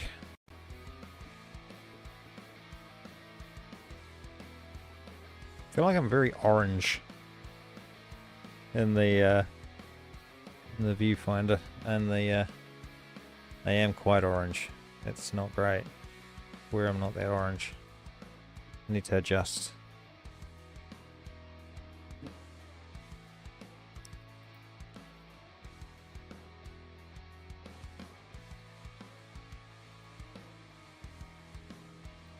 Filters, color correction. Here we go. Hue shift. Saturation. Maybe I'm overly saturated. That's a bit better, isn't it? Oh, green. Ugh, gross. Oh, what the hell? Just gotta reset that to 0.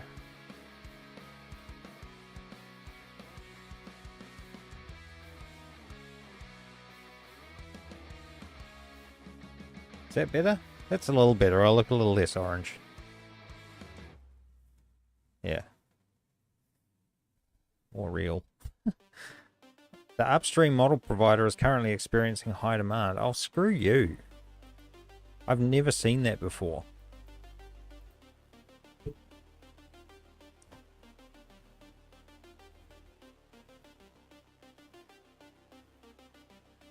But the thing is, I don't want to change model halfway, you know. All right, revising the implementation. I've just considered the user's input and now updating the plan. Moving towards the new one, formulating the updates, memories, and clarifying the on-screen keyboard's specific purpose for the MIDIPUNK UX. My next step will be to prepare the updated content to be written. Alright, I'm now ready to execute the plan. I love the way it talks sometimes, it's funny.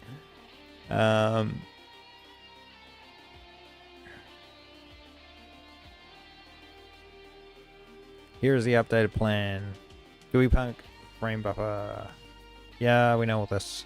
So what does it say about the keyboard now? An on-screen keyboard layout subgraph component to allow the user to label MIDI routes, name scenes, programs, and label plugged-in instruments, devices. Oh, I literally just copied what I said. which is kind of nice. And then it must have, yeah, wire that. New GitHub package verification. If this looks perfect, you can use the handoff button or instruct me to switch into implementation mode. And we'll begin building it file by file, phase by phase. Yeah, buddy, let's go. How much of my premium requests have I used? 7.5%. And resets in a few days. Man, I hardly ever use the damn stuff, do I? Start with autopilot. Wait. Continue. Start with autopilot. What's that? I actually know what that means. Start implementation versus start with autopilot.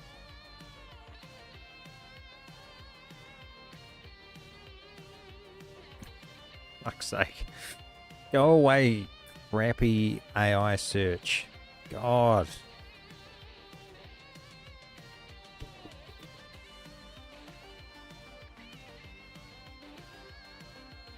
GitHub. Oh God. It must be brand new off the shelf.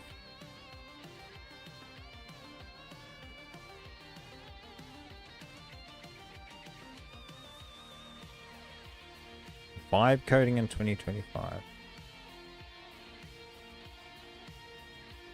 What does this even mean? Start with autopilot. What is start with autopilot? I've never seen this before.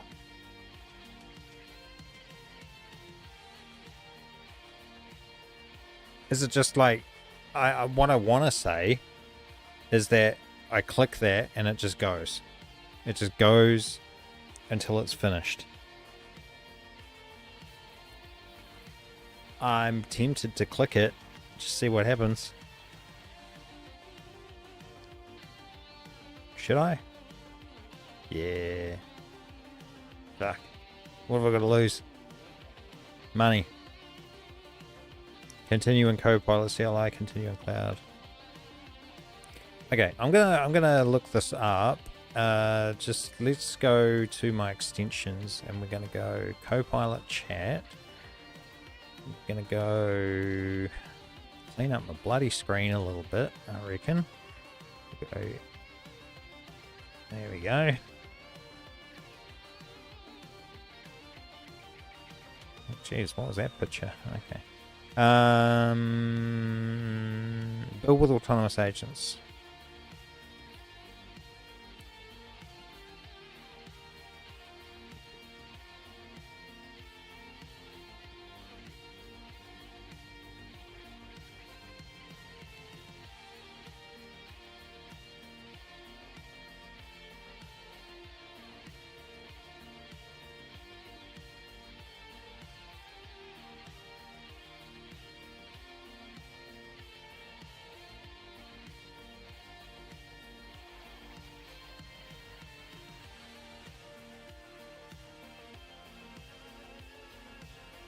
Autopilot and agent permissions. Auto approve.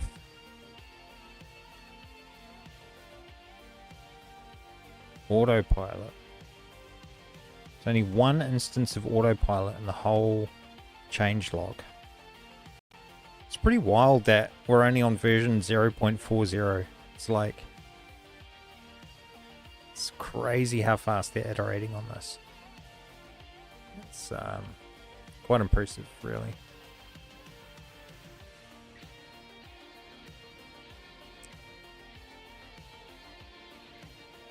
All right, well that didn't tell me a damn thing. GitHub Copilot, VS Code, documentation. Wait.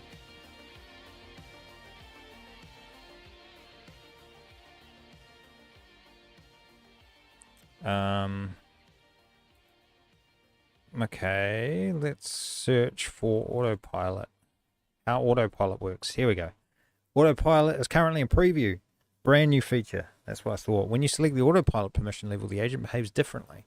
Continuous iteration. Oh, yeah, it is what I thought. Auto approve all tools. Oh, God. Just rough. It's dangerous. I like it. Auto retry on errors. Auto respond to questions.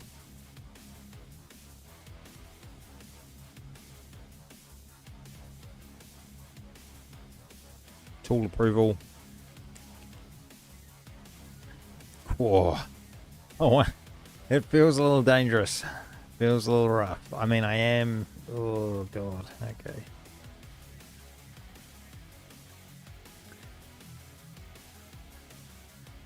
Sounds like fun. Oh, I think I'm going to do it. I think I'm going to push the button. I'm going to push the button. And push the damn button. We can do it. Here we go. You have my permission to do whatever you want.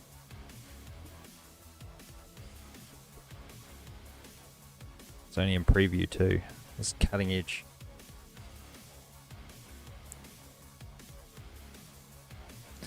The only thing I don't like about this as well is that it doesn't expand this very well, you know. So like defining the first steps. All right, let's check this out. Let's see what it's doing as time goes on here. Initializing project structure. So we got package. Holy crap balls! It's already flying out the door. All right, we're running with scissors, playing with fire, all of this stuff. Autopilot, preview mode. Just autonomously iterates from start to finish. Use all my tokens, use all my computer. RM TACF /.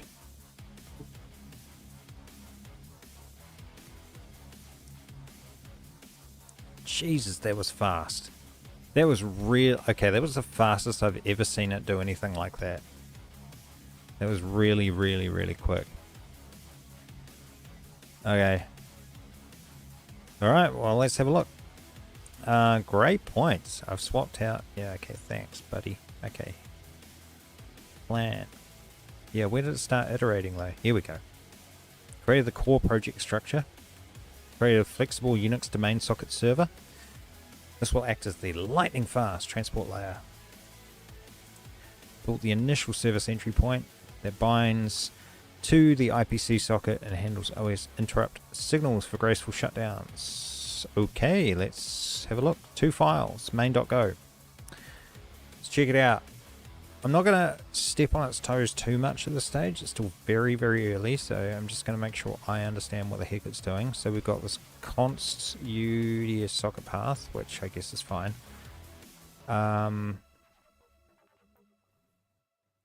Temp. Oh yeah, okay, that makes sense. Initializing GUI-PUNK frame buffer service. Gonna start new IPC server.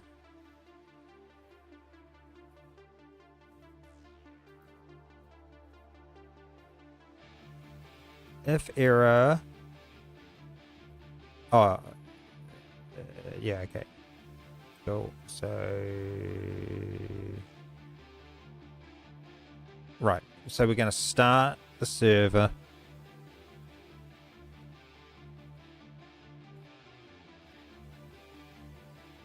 Defer server stop. So once main stops, it's going to stop the server automatically. I love this. I wish Dart did this and flood it. Like, this automatic, this deferred stop is so nice. Like, you can put it all together in one little group here, and you don't have to do it like layers. It's good. I like it. Main event loop. So we're going to create a channel, which is a operating system signal, such as, you know, sig kill, sig term, sig int, sig whatever the heck other sigs you've got, cigar, Siegfried and Roy, I don't know. signal.notify. So starting to get tired now. Yeah, notify causes package signal to relay incoming signals to C, to the channel. Okay, so stop is a channel, the OS signal channel. Notify signal. Right, so if we've got an interrupt or a sig term, then we pipe that into the stop channel or something like that. 4, select. So this is an infinite loop. Just keep running forever.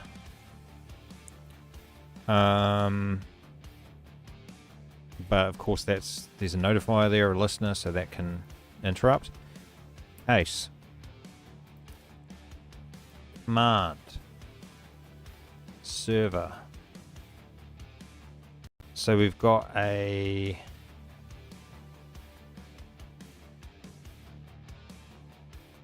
what does this actually return then? This must be like a string of events. This must be like a stream or something, which I guess we're going to find out when we go into socket.go. It's going to show us what all that stuff is.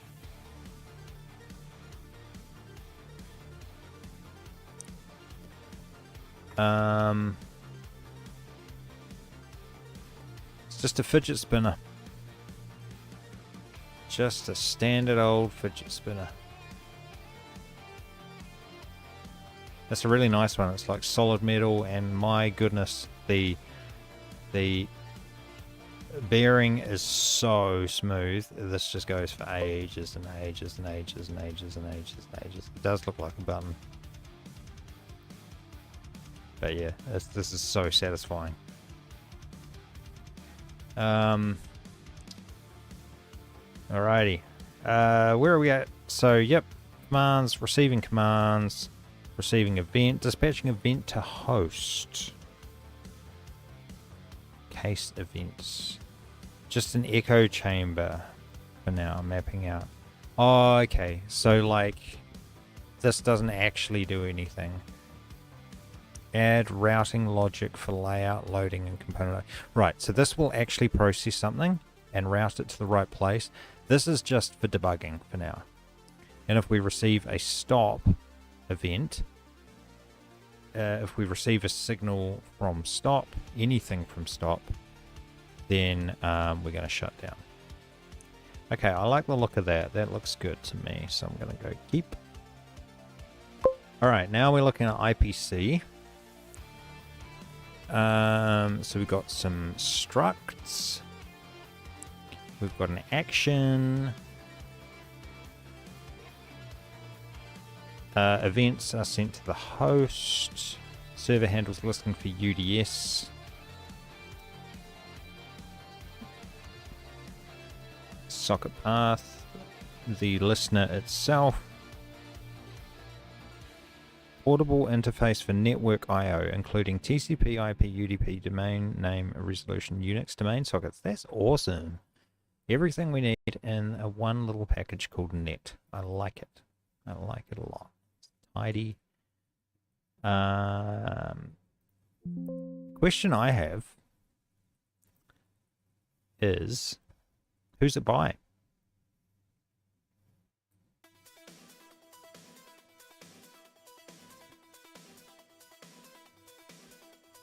I wonder how accurate this imports number is, because it seems so low to me. Like, it seems like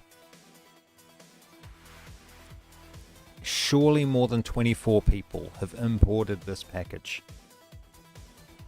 Are there literally just dozens of us? Dozens of Go programmers in the... Surely not, like... What the hell? Anyway. Or they just use better packages. See, this open source Google Go. This is Google's as well. What the hell is Google?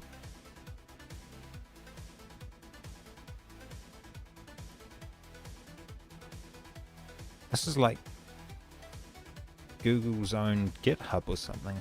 I don't know. Anyway, yep. Let's keep working.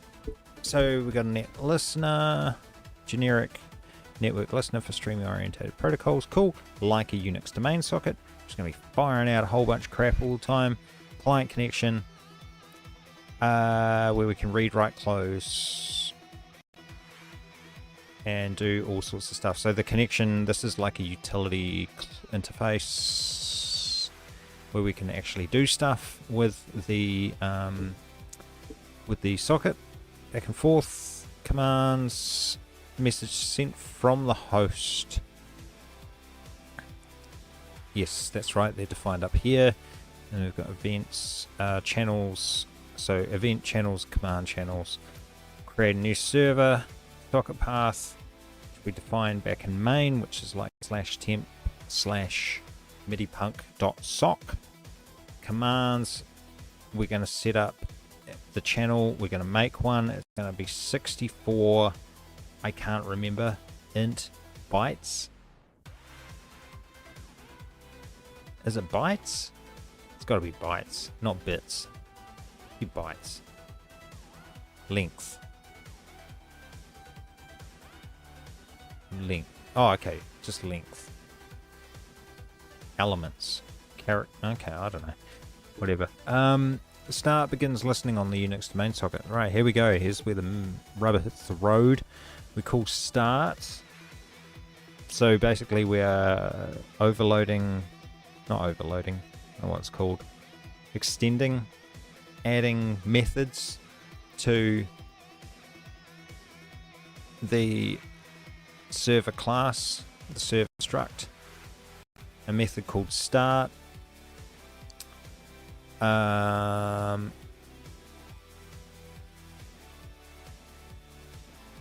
Remove any existing socket files. We're going to start listening to a Unix at the socket path. We're going to return an error if there's a problem. Then we're going to set the listener on the server to that returned listener. Nice. Okay. Start some new Go routines here, their own little threads. This is another, I mean, Go is just beautiful when it's multi-threading. I mean, it's so good. Like, you just have to type Go, do this. I love how idiomatic that is as well. Like, go do this. Go do this. And it puts it off into its own little container off to the side. Goes and runs to its heart's content. It's gorgeous. Gorgeous. Accept loop. Send loop. Reads events from the channel and broadcasts them down the UDS to the host. Handles new incoming connections. Okay. Ah, yes. Okay, we define those later on. I was wondering what the hell those were, but anyway, stop closes the Unix domain socket listener in active connection. Nice. Okay, yeah, we need a way to stop that, obviously. Accept loop. We are going to accept waits for and returns the next connection to the listener. Host connected to the Unix domains. I can't remember what IPC stands for. So IPC.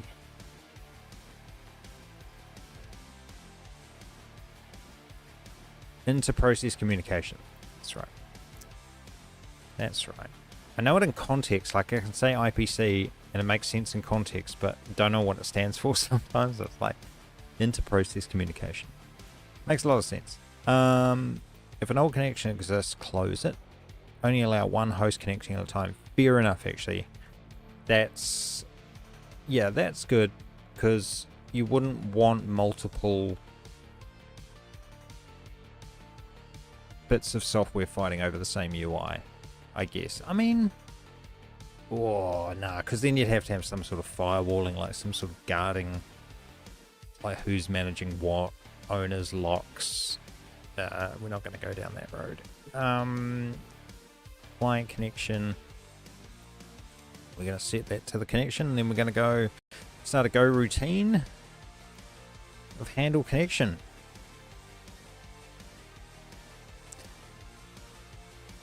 So I'm a little confused at why we're doing some of this. Like, we're handing the connection into this method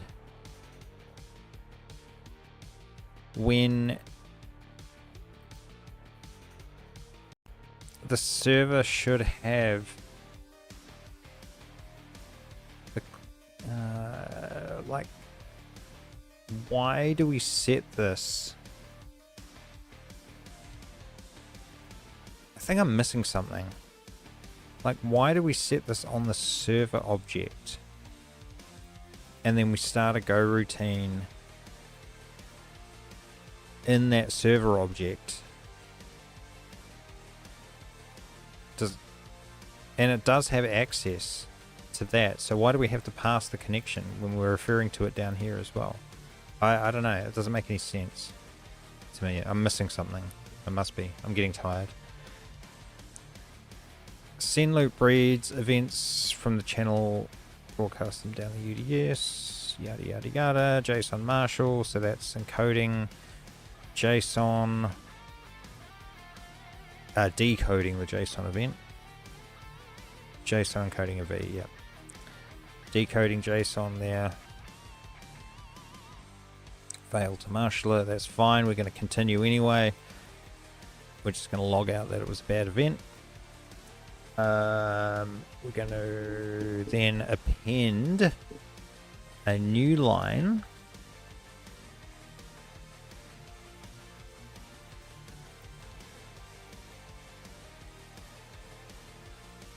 Oh no, that's JSON encode. New line separator. Okay. So that doesn't add a new line. I suppose. Why would it?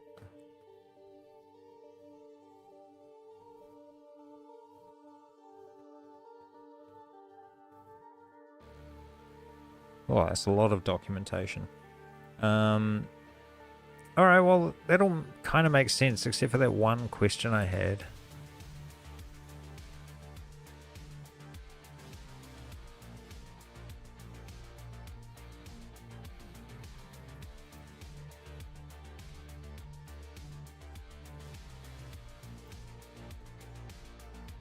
So I'm going to go...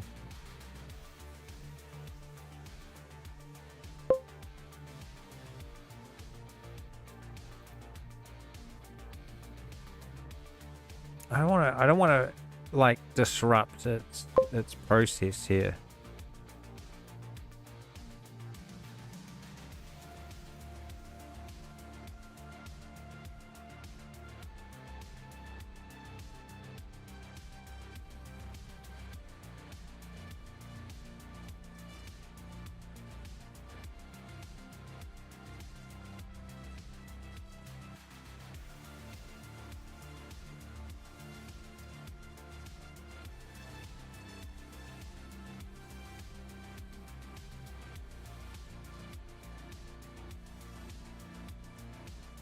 It's weird, it's coming up as a control character. Maybe in place of that? Yeah, maybe. Oh, what the hell did I just do? Yeah, like that? Nah, it's... Cannot use untyped string constant as byte value. Argument to append. Okay, so apparently in this case you have to use it like that. Go figure. This is GoLang. Go. So we I was gonna ask about.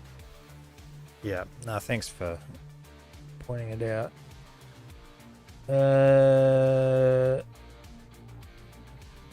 Okay. So this is why I still don't get this right now. I feel like I do want to ask in a new session, almost.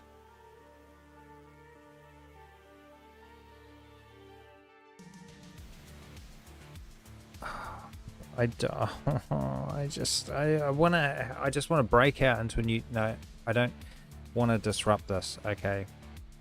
Sessions. Cool. All right. Why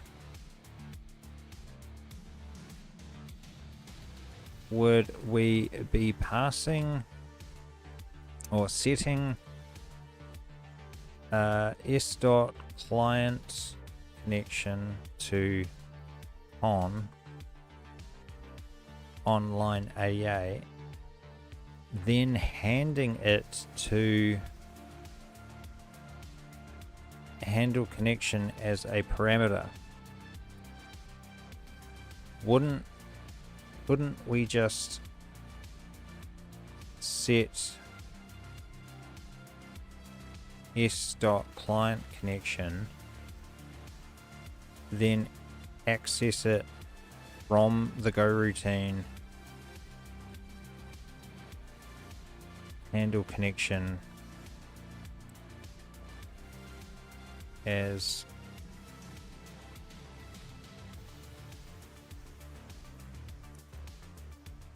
just going to do an ask.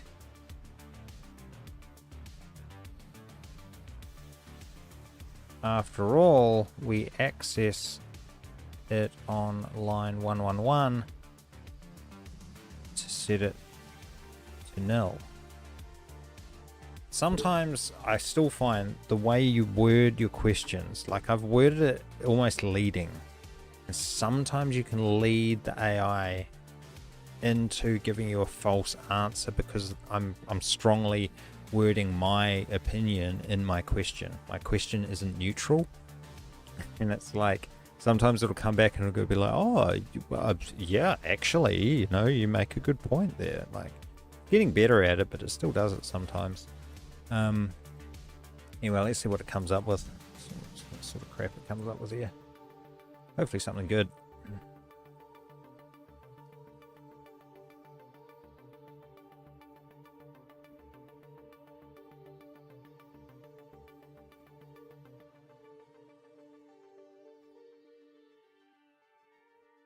Concurrency and race conditions. Because accept loop runs continuously in an infinite loop. Because accept loop, yeah. Oh, that runs continuously. Yes, it does. That's a Go routine of its own. It's possible for a delayed read or a new client connection to occur. Okay, I actually get it now. So if we go close the client connection, overwrite s.client connection with the new one, if handle connection read directly from that while the first handle connection was still shutting down or processing, the first Go routine will suddenly start reading from the new client's connection. Okay, so it's passing a reference. So by passing in that reference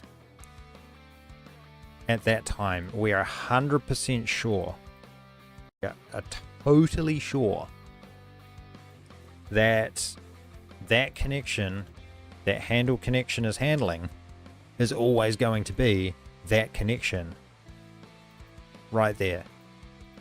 Not some new one that might have come down the pipeline and got set here. Okay, that makes sense. That does make sense. So your observation about line 111, here we go. See, I'm validated. I'm smart. Actually highlights a very common concurrency bug in this exact pattern. Because handle connection indiscriminately sets s.client connection to nil, it can accidentally destroy a valid connection. For example, if accept loop has just set that to a new connection, and then in here we suddenly go and fuck it off and like client A connects, client B connects before client A disconnects, accept loop overwrites client A's connection is closed,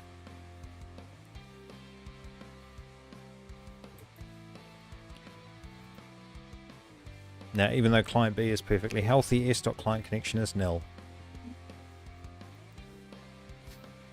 if this were to be actively fixed, a safer implementation. Even this requires a sync mutex to be 100% thread safe against concurrent reads writes. If S, yeah, mutex. All right, so we, fair enough. Yeah, this is getting complicated concurrency stuff. I just was praising Go's concurrency and simplicity a second ago, and now I'm already getting into issues of bloody needing a mutex. Whatevs. Okay, really it's time for me to go to bed as well. I need to do something here. So let's go back to our old thing here. I believe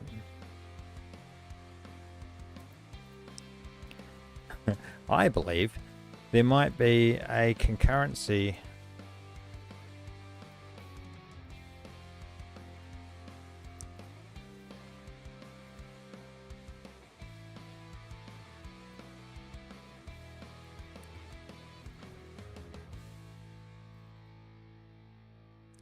when we manipulate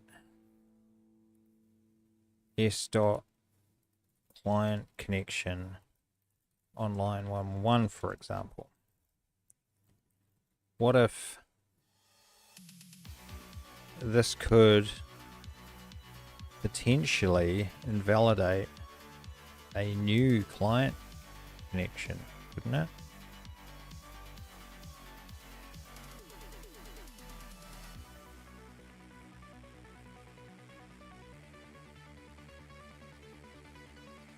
Say if say we just set the new client connection on line 88, but the old client connection calls s dot client connection equals nil.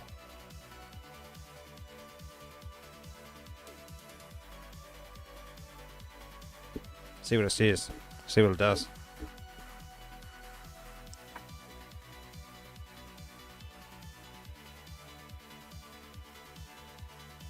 This is why we need human eyeballs over AI. Let's have a look. The user's example highlights the unsynchronized access on line 88. I'm now exploring potential race conditions. Sync mutex. There we go. Beautiful.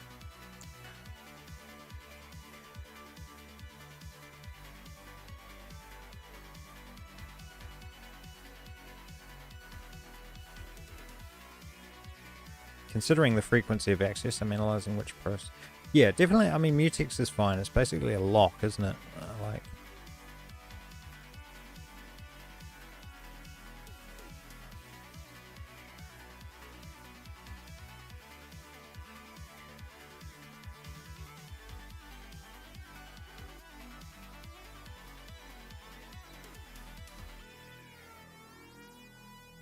Inlining the locking operations. Yeah, it is a lock. File, edited socket go. Jeepers. It's quite a lot of edits. Okay, how did it do this? Let's have a look.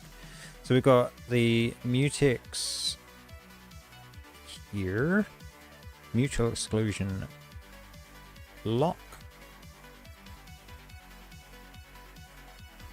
Okay.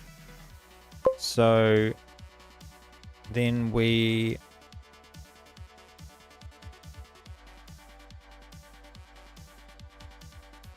lock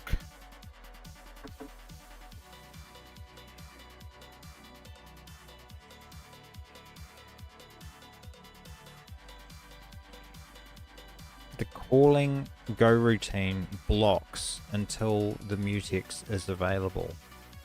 Right.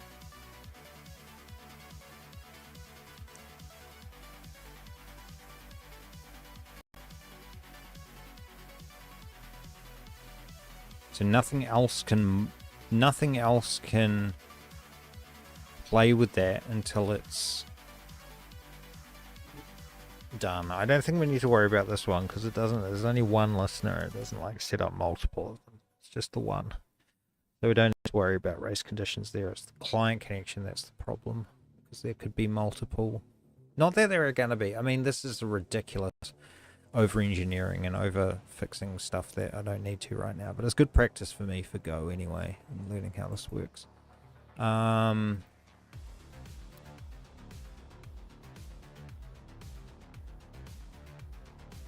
Yeah. So Mutex lock.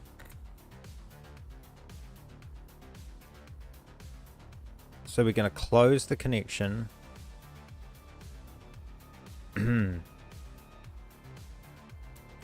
Wait for that to close. Then we're going to set the new one, unlock it, and go handle connections.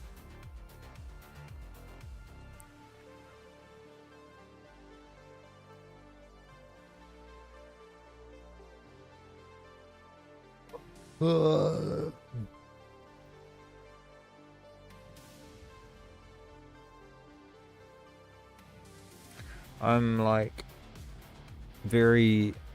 I think I'm too tired to understand this fully, but I think it's better. I'm going to say keep. You're absolutely right.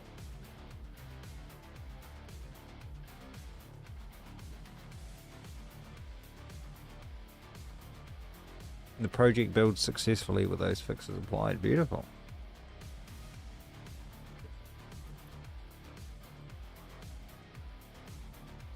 Alright. So, what the hell happened to my autopilot? Wasn't it supposed to keep going?